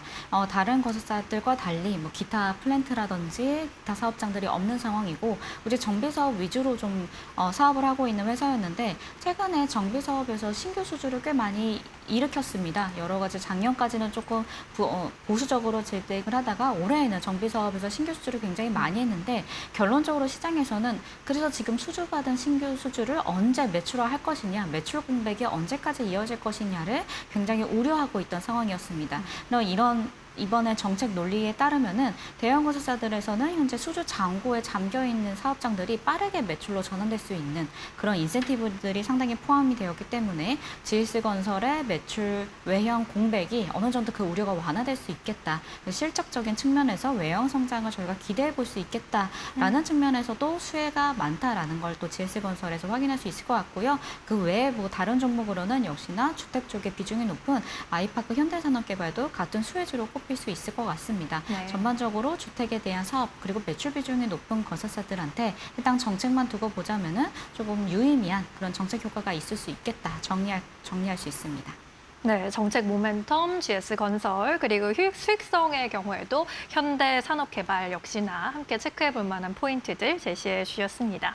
최근에 이제 정책 얘기까지 좀 나눠봤는데 건설 업종의 추세를 좀 보자면 정책 기대감도 있지만요. 실적도 실제로 많이 좋아지고 있더라고요. 지난 2분기에 예상 외 서프라이즈 기업들도 많이 확인이 됐었는데 실적을 선방했다라고 볼 수 있는 기업들의 특징이랄까, 좀 장점이랄까 어떤 것들이 있을까요? 네, 일단 대형 건설사들을 중점으로 좀 살펴를 보자면 네. 저희가 어닝 대부분 서프라이즈를 기록을 했습니다. 여기에서는 외형 성장이 크게 주도했다라고 보기보다는 전체적으로 마진의 정상화, 수익성이 정상화되었다라는 포인트가 굉장히 강했다라고 보시면 될 것 같고요. 저희 대형 건설사들이 지난 한 2년 동안 보수적인 회계 원칙을 적용을 하면서 일부 저수익 현장에서 계속적으로 원가라든지 이런 부분들을 미리 충당금을 좀 많이 쌓아두었던 현장들이 많았습니다. 네. 이제 그런 현장들에서 저희들이 반대로 환급이 많이 들어오다 보니까 일회성인 이익까지도 영업적으로 들어오게 되면서 시장의 기대보다 훨씬 좋은 이익을 기록을 했다. 이게 대표적인 공통점이라고 볼 수 있을 것 같습니다. 그거 외에 삼성물산과 삼성 E&A 같은 경우에서는 최근에 이제 반도체 관련한 캐펙스 규모가 굉장히 빠르고 또 집중적으로 투자가 되고 있기 때문에 이런 부분들에서 외형적인 측면에서도 실적에서 그 수혜를 볼 수가 있었고요. 그런 것들이 또 이익으로도 연결이 된 부분들이 분명히 있었습니다. 그래서 전체적으로는 그 외형의 성장이라고 보기는 어렵지만 건설업 전반적으로 다만 과거의 저수익 현장이 정상화되었다라는 점 그리고 두 번째 과거 보수적으로 잡았던 충당금이 확입이 되었다는 점 그리고 지금 여러 가지 긍정적인 시그널들이 드문드문 나오고 있지만 지금 제일 먼저 효과가 나온 거는 반도체 그룹사 캐펙스에 관련된 수혜까지 요 세 가지가 이 2분기 실적에서 가장 두드러진 효과였다고 정리할 수 있습니다. 네, 결국에는 원가 정상화가 만든 서프라이즈였고요. 지금 이제 예상외로 실적이 잘 나온 기업들의 경우에는 확실히 좀 좋은 매출이 확대됐다라고 정리해 볼 수 있겠습니다. 주택뿐만 아니라요, 또 데이터 센터라든가 전력 인프라 수주 역시나 지금 건설업 전반에 우리 즉시 전반의 주요한 성장축으로 자리 잡고 있지 않습니까? AI 데이터 센터가 늘어나면서 전력 수요도 급증하고 있는데 전력 인프라에서는 국내 건설사들이 얼마나 수혜를 입을 수 있을지도 궁금해집니다. 관련해서 주목해 볼 만한 기업군이 있다면 함께 짚어주시면 좋겠습니다. 네, 지금 AI 데이터 센터는 아직까지는 아시겠지만 좀 메가 프로젝트 투자가 공개가 된 상황이고 전반적으로 진행이 되고 있는 과정이라 구체적인 숫자 그리고 기업 이런 부분들을 저희가 다 연계해서 확실하게 말씀드릴 수는 없는 상황이긴 합니다. 하지만 지금 현재 1단계로 투자 방향이 나온 게 SK, GS 그리고 네이버 그룹이 각각 투자를 한다고 밝혔기 때문에 일단 각 그룹이 추진하는 사업에 가장 먼저 그 아래 계열사들이 1차적으로 수혜를 받을 것이다. 이렇게 기대를 하고 있습니다. 저희가 전체적으로 규모가 대략 8.4기가와트 AI 데이터 센터가 발표가 되었는데 네. 이게 뭐 전체적인 기계 장비 모든 걸 다 포함을 하면은 550조 원이나 되는 아주 큰 숫자가 나오는 것으로 확인이 되고 있습니다. 네. 여기 이제 건설사가 얼마나 수주할 것이냐는 아직까지는 우리가 뭐 500메가와트, 80메가와트 이런 메가와트 단위의 데이터 센터를 건설해봤지만 기가와트를 통째로 지금 수주를 해서 실행한 바는 없기 때문에 그 규모에 대해서는 여러 가지 추정이 가능할 것 같은데요. 일단은 이 GS그룹이 2.4기가와트, 그거의 절반이 1.2기가와트가 2017년에 착공만 되더라도 같은 계열사인 GS건설이라든지 아니면 JSND 같은 기업들한테는 거의 뭐 10조 가까운 수주 규모가 나올 수도 있겠다. 이렇게 시장에서는 추정치를 나오고도 있는 상황이긴 합니다. 뭐 이런 식으로 전체적인 수주 규모들은 조금 더 커질 수 있겠다. 이렇게 보고 있고요. 지금 현재 실제적으로 하반기에 당장 수주가 가능한 데이터 센터들도 사실상 존재를 하고 있습니다. 이 데이터 센터 같은 경우에서는 정부가 발표한 그 AI 데이터 센터와는 별개로 지금 현재 민간에서도 지속적으로 AI 데이터 센터를 구축하고자 하는 니즈가 있기 때문에 대략적으로 그동안 계속 수주했던 건설사들이 계속 파이프라인상에서 확보를 해나가고 있는 상황이라고 보시면 될 것 같은데요. 현대건설 같은 경우가 하반기에 2건 정도의 데이터 센터 수주를 좀 앞두고 있고요. 삼성물산도 삼성 SDI 같은 그런 그룹사, 계열사의 데이터 센터 수주도 현재 좀 하반기에 추진을 하고 있는 상황입니다. 따라서 앞서 말씀드린 SK그룹, GS그룹의 관련 계열사들, 뭐 SK에코플랜트, GS건설, JSND도 수혜주로 꼽을 수 있겠지만 사실상 데이터 센터는 그룹사 계열사들이 대부분의 다 니즈를 갖추고 있고 그 안에 속해 있는 건설사들 모두가 사실은 역량을 갖추고 있다. 이렇게 보셔야 될 것 같습니다. 그래서 어느 한 기업의 단편적인 뭐 테마, 뭐 혹은 중첩적으로 보시는 것뿐만 아니라 네. 건설업 전체적인 수혜다라고 보셔야 될 것 같은데요. 근데 그 와중에 단순히 데이터 센터 건축만의 문제가 아니라 데이터 센터를 짓기 위해서는 결론적으로는 전력과 인프라의 투자가 동시에 들어가기 때문에 결국 내가 얼마나 많은 파이프라인들 그리고 다양한 밸류체인에서 이 수혜를 꾸준하게 끌고 갈 수 있느냐 그 농점으로 가자면 결국엔 가장 주목할 만한 기업으로는 대형사인 현대건설이 가장 적합한 종목이지 않을까 생각을 하고 있습니다. 지금 원전뿐 아니라 뭐 SMR 거기에 가스복합 발전소, 해상풍력 그리고 송전, 뭐 인프라까지 전체적인 모든 전력 인프라 밸류체인에서 이 AI 데이터 센터에 대한 모든 수혜를 다 골고루 받을 수 있다. 이런 점들이 좀 강점이라고 보시면 될 것 같고요. 네. GS건설 역시 현재 앞서 말씀드린 그 단점, 매출의 공백, 이거를 채우기 위한 수주 포인트로서 데이터 센터가 이 GS건설한테는 한 가지의 좀 밸류에이션이 회복될 수 있는 모멘텀이 된다라는 점에서 긍정적이다. 이렇게 정리할 수 있을 것 같습니다. 네, 결국에는 현대건설 그리고 삼성물산, GS건설을 짚어주셨고 이 안에서 수주가 어떻게 나오는지를 확인해 보시면 또 도움이 될 것 같습니다. 이렇게 해서 건설, 부동산, 인프라 시장의 흐름과 전망 짚어봤고요. 지금까지 도움 말씀의 신영증권 박세라 연구원이었습니다. 오늘 말씀 고맙습니다.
세계 AI 반도체 1위 엔비디아가 내년부터 AI 서버 가격을 최소 15% 전격 인상하기로 결정했다. 차세대 주력 칩인 베라 루빈과 그레이스 블랙웰 탑재 서버가 모두 인상 대상에 포함됐다. 이번 가격 폭등의 핵심 원인은 메모리 반도체 원가 급등에 따른 비용 부담이었다. 삼성전자, SK하이닉스, 마이크론 등 메모리 빅3가 일제히 가격을 올리자 절대 강자 엔비디아마저 원가 압박을 버티지 못하고 가격을 올렸다. 구글과 메타가 자체 AI 칩 개발에 나섰지만 외부 메모리 반도체 의존 구조는 전혀 피하지 못했다. 데이터 센터 건설 지연과 자금난이 겹친 상황에서 이번 서버값 인상은 글로벌 AI 생태계에 치명적인 추가 악재로 작용했다.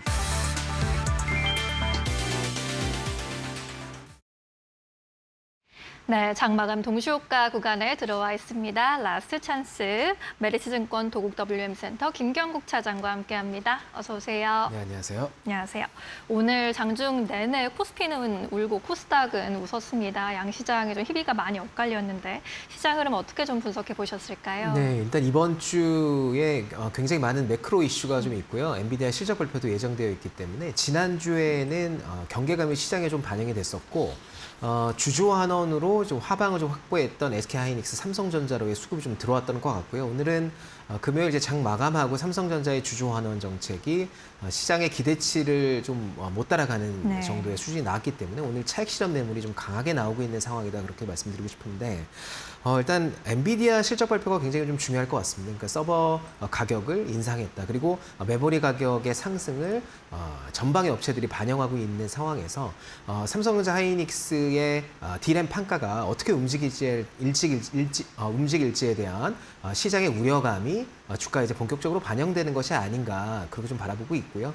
상반기에는 수급적인 이슈도 있었지만 레버리지 ETF도 있었지만 D램과 관련된 수출 판가가 굉장히 좀 급등하는 모습 보여줬기 때문에 이런 부분이 급하게 주가에 좀 반영을 해줬다면 하반기에는 삼성전자 하이닉스가 이제 주주 환원 정책으로 하방을 좀 견고히 하고 여러 가지 섹터로의 수급 확산이 이루어질 가능성이 좀 있지 않을까 그렇게 좀 바라보고 있는데 그런 의미에서 오늘 코스피 약세를 보이고 있고 삼성전자 하이닉스 좋지 않은 흐름 보이고 있지만 네. 또 의외로 좀 움직이는 섹터의 종목들이 있단 말이죠. 그러니까 오늘 ESS 관련된 종목들 주가 흐름이 좋았는데 특히나 이제 삼성 SDI가 지난주에 이제 삼성 디스플레이 지분 매각과 관련된 공시를 하면서 4조가 넘는 현금을 이제 확보하게 되었습니다. 그래서 삼성 SDI 같은 경우에는 지금 이사회를 통해서 GM과 같이 협력하고 있던 부분에 대한 지분을 오로지 인수하겠다라는 이야기를 하면서 북미 법인에 대한 지배력을 강화시키고 또 이제 연결로 들어올 수 있는 실적 부분이 또 있기 때문에 시장에서는 이런 부분을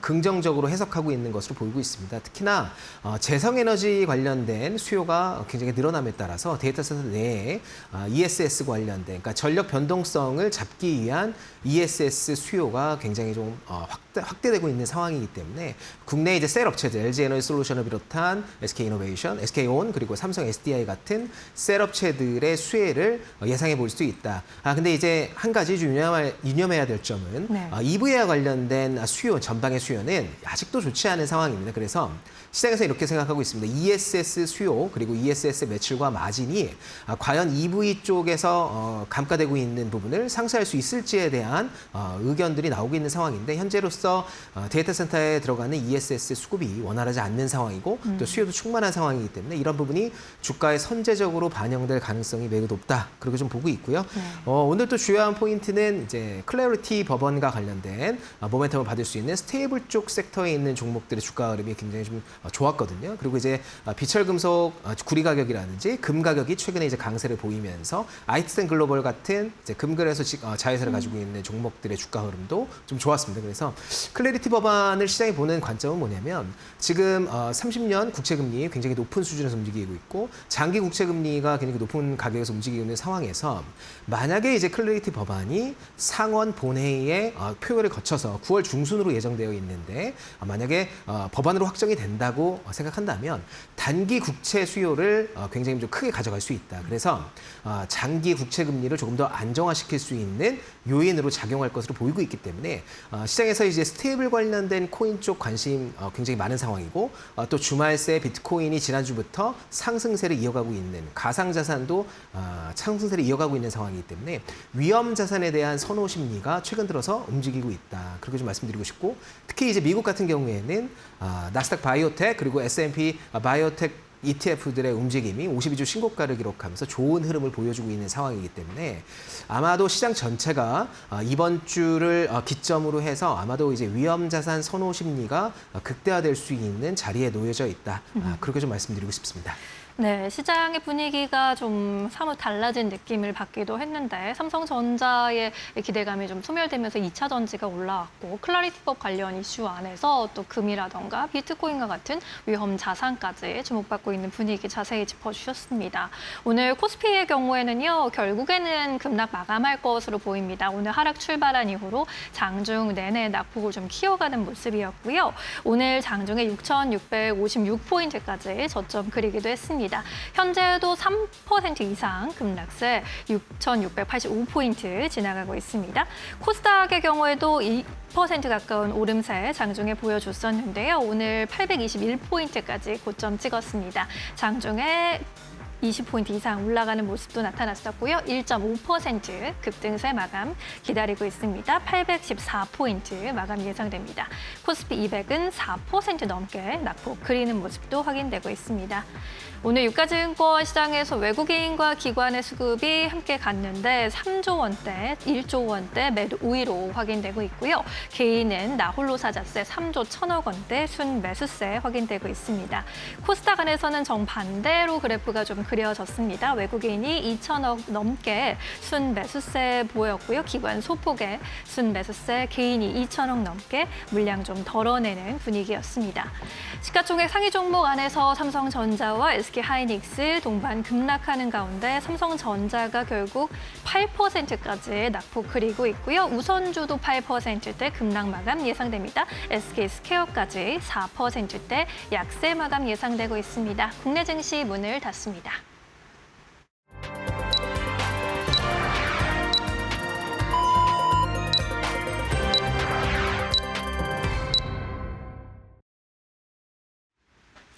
(8월 24일) 월요일 시장 마무리가 됐습니다. 오늘 삼성전자가 급락세를 보이면서 코스피의 하방 압력을 가한 채 마무리가 됐고요. 그래도 코스닥 내에서는 순환매가 돌아가면서 2차 전지가 강세 흐름을 보여준 채 마감을 했습니다.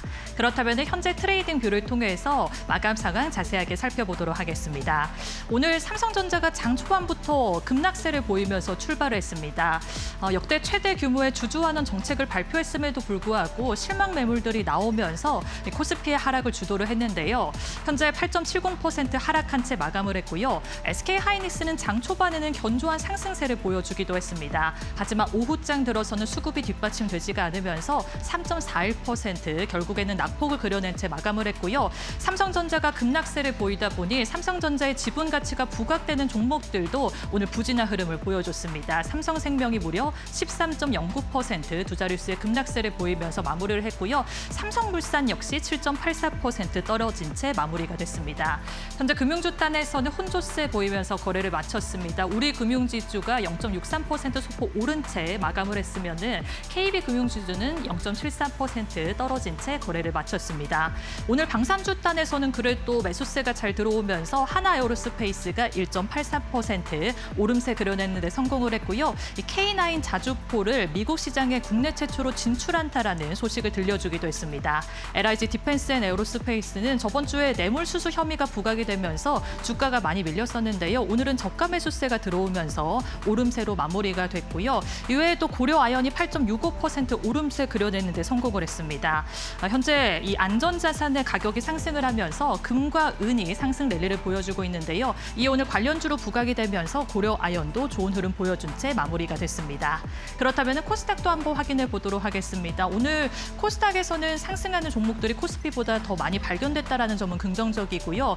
현재 마감 상황에서는 혼조세 보여주면서 마감을 하기는 했지만 오늘 장중에는 상승하는 종목들이 많이 발견이 됐었습니다. 먼저 제약바이오주부터 확인을 해보도록 하시죠. 오늘 코로나19가 재확산될 것이다라는 우려감이 발생하면서 코로나19 진단키트와 치료제 관련주들은 강한 상승세 보여주면서 거래를 마쳤고요. 현재 제약바이오 단에서도 수급이 뒷받침되면서 ABL바이오가 0.80%, 펩트론도 2.41% 오름세 보여주면서 거래를 마쳤고요. 미용 의료기기 단에서도 상승세 돋보이는 종목들이 많았습니다. 파마리서치가 3.87%, 오름테라퓨틱도 16.94% 두 자릿수의 상승세 보여주면서 마무리를 했고요. 대형주 단에서는 알테오젠이 0.16% 보합권에서 거래를 마무리를 했습니다. 그리고 오늘 양시장에서 2차 전지의 반등세가 상당히 돋보였습니다. 특히 에코프로비엠은 헝가리의 생산 공장을 양극재로 전환한다라는 호재 소식을 들려주면서 10.80% 0.80% 두 자릿수의 급등세 그려내는 데 성공을 했고요. 전장에서 이 삼성 SDI가 이 지분을 삼성 디스플레이의 지분을 매각한다라는 소식을 들려주면서 오늘 ESS와 양극재 리튬 관련주들까지 매수세가 번지는 모습을 확인할 수가 있었습니다. 그리고 오늘 로봇주 단에서는 장중에 좋은 흐름을 보였었는데 현재는 혼조세 보이면서 거래를 마쳤는데요. 현대무벡스가 0.22% 소폭 상승세를 보이고 있지만 SPG와 로보치즈는 하락세 보이면서 마무리를 했습니다. ITCN 글로벌은 16.44% 두 자릿수의 급등세 보이면서 거래를 마무리했는데요. 비트코인의 가격이 일주일 동안 20%가 넘는 상승세 보이고 있고요. 또 트럼프 대통령이 클래리티 법안을 빨리 처리해달라라는 요청이 있으면서 이 가상화폐 관련주들이 저번 주부터 잘 움직이고 있습니다. 오늘 매수세가 많이 유입됐다는 점 확인하셔야겠습니다. 그리고 엔터주와 엔터주와 화장품주, 게임주 단에서도 수급이 뒷받침되면서 마무리가 됐는데요. JYP 엔터테인먼트가 1.68%, SM도 0.84% 오름세 그려내는 데 성공했고요. 화장품주 단에서도 실리콘투가 3.78% 오름세 그려내면서 거래를 마쳤습니다. 이렇게 트레이딩 뷰를 통해서 마감 상황 살펴봤고요. 지수와 수급 신민영 앵커와 함께 해보시죠. 네, 월요일장 마감 상황 함께 짚어보시죠. 코스피와 코스닥 결국 엇갈린 흐름을 그렸습니다. 코스피는 3%대 급락세 연출했고요. 전거래 대비 215포인트 하락했습니다. 6,696.96포인트 기록했습니다. 코스닥의 경우에는 1.4% 상승세 지켜냈습니다. 813.33의 장을 마쳤고요. 코스피 200도 3.8% 급락 흐름 가져갔습니다. 코스피 오늘 하락 출발한 이후로 장중 내내 마이너스권을 벗어나지 못했는데요.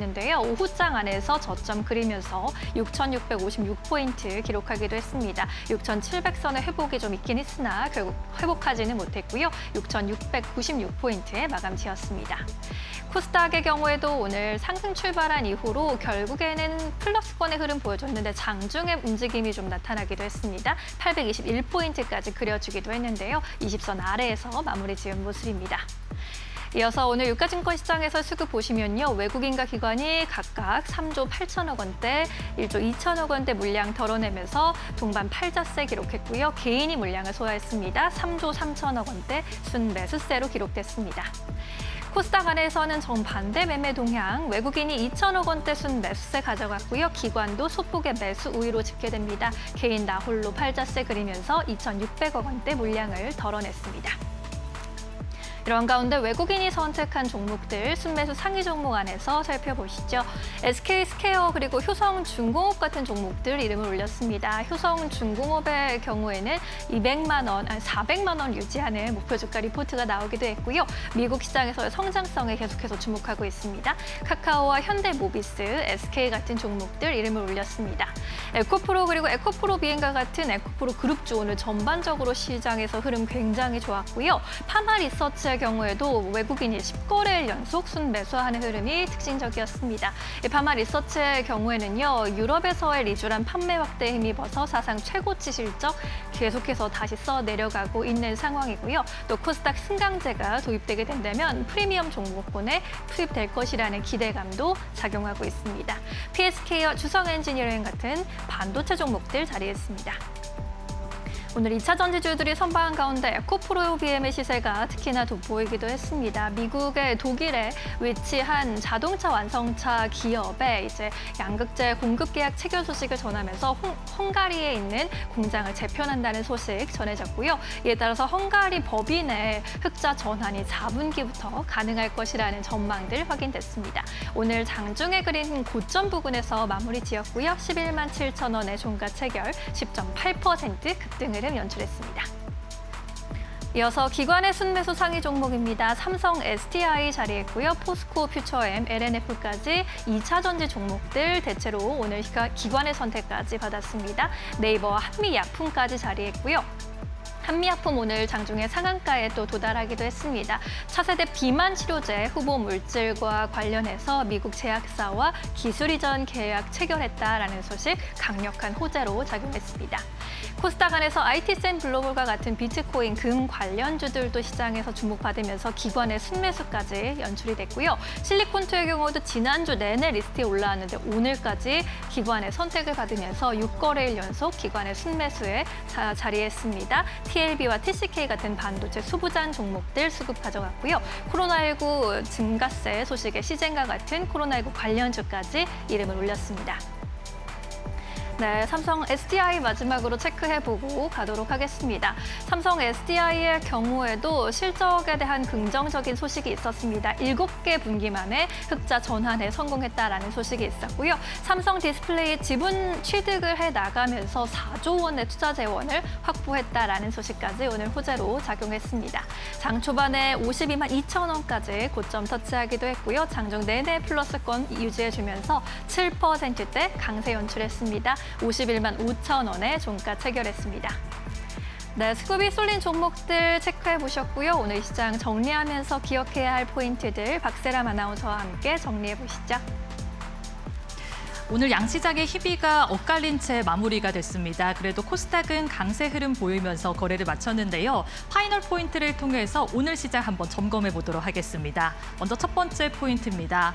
삼성전자가 오늘 급락세를 보이면서 마무리가 됐습니다. 삼성전자가 주주환원 정책을 발표를 했습니다. 90조 원에서 110조 원에 달할 것이다라는 내용을 제시를 하면서 국내 기업들 가운데서는 역대 최대 규모가 될 것으로 보였는데요. 하지만 시장에서는 너무 기대치가 높아서일까요? 오늘 실망 매물들이 많이 나왔습니다. 저번 주 금요일에 마감장 이후에 우선 30조 원을 현금 배당으로 할 것이다라는 내용을 밝혔고요. 나머지 잔여 재원은 내년 1월에 어떻게 활용할지 좀 그 방안을 정하겠다라고 하면서 오늘 시장에서는 다소 아쉽다라는 평가를 내렸습니다. 모건 스탠리에서는 시장의 기대치에 소폭 미달하는 이 현금 배당이 나왔다라는 내용도 있었고요. JP 모건 같은 경우에도 시장에서 가장 기대하던 자사주 매입과 소재 소식이 없었다라는 점이 아쉽다라는 의견을 제시하기도 했습니다. 따라서 앞으로 향후 자사주 매입과 소각 규모가 어떠할지 체크를 해보시는 게 좋을 것 같고요. 이번 주에 엔비디아 실적도 함께 있는 만큼 반도체 투자 심리가 살아날 수 있을지도 살펴보셔야겠습니다. 그렇다면 두 번째 파이널 포인트도 열어보도록 하겠습니다.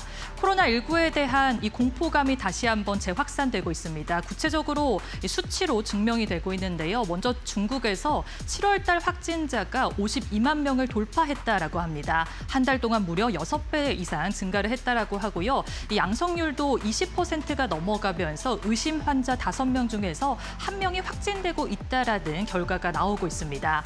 국내에서도 마찬가지입니다. 최근에 검출률이 3배 가까이 늘어나면서 확진자 수도 점점점 증가를 하고 있고요. 입원 환자 역시 4주 연속으로 성장세를 보이면서 코로나19에 대한 공포감이 들어오고 있습니다. 질병관리청에서는 입원 규모가 작년 절반 이하일 것이기 때문에 걱정하지 않아도 된다라는 스탠스를 취하고 있고요. 중국에서도 과거 팬데믹과 같은 대규모 확산은 이루어지지 않을 것이다라는 판단을 내리기도 했습니다. 실제 확산 추이를 확인을 해보셔야 될 것 같고요. 오늘 같은 경우에는 코로나 진단키트주와 치료제주들 단에서 수급이 뒷받침됐다라는 점 참고하셔야겠습니다. 그렇다면 마지막 파이널 포인트도 열어보도록 하겠습니다. 오늘 2차 전지주들이 상당히 강세 흐름 보이면서 마무리를 했는데요. 저번 주 금요일에 삼성 SDI에서 삼성 디스플레이의 지분을 일부 매각한다라는 소식을 들려줬습니다. 대규모 투자 재원이 확보했다라는 점에서 시장에서는 긍정적으로 반응을 했는데요. 먼저 북미 ESS의 생산 능력이 증설될 수 있다라는 기대감이 들어왔습니다. 특히 미국의 배터리 생산 법인인 시너지셀즈의 투자가 확대될 것이다라는 기대감이 생기면서 오늘 2차 전지 소재와 부품 그리고 리튬 관련주들까지 잘 움직였는데요. 최근에 2차 전지 전기차 수요가 둔화가 되면서 오랜 기간 동안 어려움을 겪어왔습니다. 하지만 AI 데이터 센터가 확산되면서 ESS가 새로운 배터리 수요처, 성장축으로 주목을 받고 있다는 점 참고하셔야겠고요. 국내 배터리 3사가 2분기에 모두 다 흑자 전환에 성공했다는 점도 참고하셔야겠습니다. 지금까지 파이널 포인트 짚어봤습니다. 네, 오늘 월요일장 이렇게 종료가 됐습니다. 오늘도 고생 많으셨습니다. 내일은 또 어떤 포인트 잡고 가야 할지 계속해서 차장님과 함께 이야기 나눠보도록 하겠습니다. 오늘 시장은 양시장 흐름 많이 엇갈리면서 어떤 좀 포인트를 잡아야 할지 궁금해지는데 어떤 부분을 좀 지금 예의주시하고 계실까요? 일단은 삼성전자 하이닉스 같은 경우에는 이제 주주 환원에 대한 부분 여러 가지 이제 뭐 자사주 취득과 소각에 대한 이슈는 삼성전자가 이번에 빠졌지만 하이닉스 같은 경우에는 자사주 매입 소각으로 하방을 좀 받쳐주는 느낌이 있다. 그리고 좀 생각하고 있고요. 시장은 강력한 하방 견조함 속에서 일단 확산되는 국면, 섹터로의 다양한 섹터로의 확산이 진행되는 국면에 진입하지 않을까 그렇게 개인적으로 바라보고 있고요. 그 중에 하나가 일단 바이오가 될 가능성이 높다 이렇게 보고 있고요. 오늘 한미약품이 대규모 기술 이전에 성공을 했는데 무려 계약금, 그러니까 반환이 없는 선급금이 대략 2,500억 정도 이번에 받게 되더라고요. 그래서 비만 치료제 관련된 특히나 이제 근소진과 관련된 부분에 시장은 굉장히 큰 주목을 하고 있는 것으로 보입니다. 그리고 지난주에 굉장히 큰 이슈가 하나 있었는데 이제 모더나가 흑색종에 대한 항암 백신에 관한 임상 3상에 성공하면서 급등하는 모습 보여줬고요. 그거와 관련된 여러 가지 종목들이 지난주 급등했다가 윗꼬리를 달고 내려오는 모습이었지만 이런 부분을 좀 자세히 살펴보면 일단 흑색종에 대한 암 백신 임상 3상에 성공을 했는데 그동안 모더나는 이제 감염 질환에 국한된 mRNA 백신을 공급했었는데 이번에 임상 3상을 성공하면서 다양한 기전, 특히 이제 항암 쪽으로 영역을 확장하면서 큰 모멘텀을 얻을 수 있을 것으로 보인다. 그래서 기존의 바이오엔텍이라든지 여러 바이오텍들이 구상하고 있는 항암 백신과 관련된 모멘텀을 좀 받을 수 있는 회사들이 롱텀한 관점에서는 바이오텍에서도 국내 바이오텍에서도 수혜를 받을 가능성이 있다. 그중에서도 에스티판 같은 회사들은 코로나와 관련된 mRNA 백신과 관련된 임상 경험을 이미 가지고 있고요. 그리고 또 백신과 관련된 mRNA 백신과 관련된 이제 CDMO 생산 설비도 갖추고 있는 상황이기 때문에 추후에 항암 백신 시장이 커진다면 여러 가지 차원에서의 수혜를 받을 가능성이 높다. 그리고 좀 알아보고 싶고요. 파미셀 같은 업체들도 뉴클레어 시드라는 원료를 생산하고 있기 때문에 mRNA 관련된 모멘텀을 좀 얻을 가능성이 있다. 그리고 잠깐 말씀드렸던 한미약품과 관련된 모멘텀들, 특히 이제 비만 치료제 관련된 회사들의 주가 흐름도 오늘 좋은 모습 보여줬는데 특히 D&D 파마텍 같은 경우에는 이제 메쉬 관련된 치료제, 그러니까 파이프라인을 가지고 있고요. 현재 임상 2상을 완료하고 3상 진입 전에 사측은 기술 이전에 성공을 하고 싶다 이렇게 주장하고 있는 바이기 때문에 이런 모멘텀들이 주가에 만약에 롱텀하게 반영이 된다면 D&D 파마텍 같은 회사들도 기대감으로 리레이팅이 가능하다. 그렇게 좀 말씀드리고 싶습니다. 그래서 전반적으로 위험 자산을 선호하는 심리가 강화된다면 국내 코스닥 섹터 중에 많은 포지션을 갖고 있는 소부장과 함께 많은 포지션을 갖고 있는 제약바이오 섹터로의 온기가 확산될 가능성도 충분히 있다. 그렇게 좀 짧게 말씀드리도록 하겠습니다. 네, 제약바이오 안에서 기존의 mRNA라든가 비만 치료제, 여기에 또 코로나19까지 더해지면서 또 많은 종목들 주목받았는데 그 교집합을 잘 찾아보시면 또 도움될 것 같습니다. 그렇다면 내일 시장에서 주목해볼 만한 종목, 어떤 종목으로 가지고 오셨을까요? 네, 오늘 알테오젠이라는 종목 가져와 봤고요. 예사가 이제 추가적으로 워낙 이제 좋은 회사이고 아마도 실적 부분에 있어서 올해보다 내년이 기대되는 회사이기도 한데 아까 말씀드렸던 모더나의 암 백신 관련된 병용 임상이 현재 8개 정도 진행이 되고 있는 상황이고요. 그중에서 이제 기여도가 가장 큰 이제 비소세포 폐암으로 진행되고 있는 임상에서는 이제 머크의 키투르다를 그냥 사용하는 것이 아니라 정맥으로 사용하는 것이 아니라 키투르다 SC가 사용되는 것으로 밝혀지고 있습니다. 그래서 머크와 모더나의 암 백신 전략 중심에 키투르다 SC가 포함되고 있다. 그러면 알테오젠이 갖춘 SC 제형에 대한 특허와 기술 이전한 로얄티 수입이 증액되겠구나라는 시장의 기대가 충분히 형성될 가능성이 높다. 그렇게 좀 바라보고 있고요. 네. 일단 키투르다 SC 같은 경우에는 미국에서 이제 J코드가 부여한 후에 3개월 만에 두 자릿수 전환율을 달성을 했습니다. 무려 한 10.6% 정도 3개월 만에 달성을 했고요. 월 매출도 2억 달러를 돌파하면서 아마도 시장에서 예상하는 것보다 더 높은 로얄티가 들어올 가능성이 있겠구나라고 해석을 하는 것으로 보이고 있습니다. 그래서 최근에 모더나 임상 3상 성공과 함께 급등이 한번 나왔었고요. 이런 부분이 좀 롱텀하게 반영될 가능성이 있다 그렇게 보고 있고 특히 이제 머크가 이중항체 ADC, SC 특허를 공개하면서 글로벌 빅파마 전반에 ADC, SC 전환되는 이런 부분이 가속화될 가능성도 시장에서 점쳐지고 있는 상황이기 때문에 알테오젠이 이번 연도 기술 이전을 많이 했지만 추가적인 기술 이전도 한번 기대해 볼 만하고 시가총액 바이오텍 중에는 1등을 달리고 있는 상황이기 때문에 수급적으로도 패시브 자금 유입 가능성이 충분하다. 그렇게 좀 바라보고 있습니다. 그래서 현재가 매수하기가 참 적정한 가격대다 이렇게 바라보고 있고요. 목표가는 40만 원, 손절 라인은 22만 원으로 잡아도록 하겠습니다. 네, 코스닥의 대장 바이오주 알테오젠 골라주셨습니다. 키트루다 SC 관련해서 매출이 늘어나면 늘어날수록 이 회사에는 호재가 될 수밖에 없는 상황이고요. 연내 최소 2건의 추가 계약을 체결 목표로 하고 있다는 점도 잘 체크해 보시면 좋겠습니다. 목표가 40만 원, 손절가 22만 원까지 꼭 챙겨가 보시기 바라겠습니다. 자, 이제 내일 시장 한마디 여쭤보도록 하겠습니다. 어떤 메시지를 좀 가져가는 게 좋을까요? 네, 일단 8월의 마지막과 9월은 아마도 이제 중소형주 랠리의 확산 가능성이 충분하다. 그렇게 좀 짧게 말씀드리도록 하겠습니다. 9월에 중소형주 랠리 가능성이 열려 있다라고 해주셨습니다. 오늘 코스닥 쪽의 분위기도 또 눈여겨볼 만했었고요. 이렇게 해서 앞으로의 흐름을 잘 챙겨가 보시면 좋겠고요. 다음 주에는 또 8월 마지막 날에 뵙겠네요. 네. 다음 주에 또 뵙도록 하겠습니다. 고맙습니다.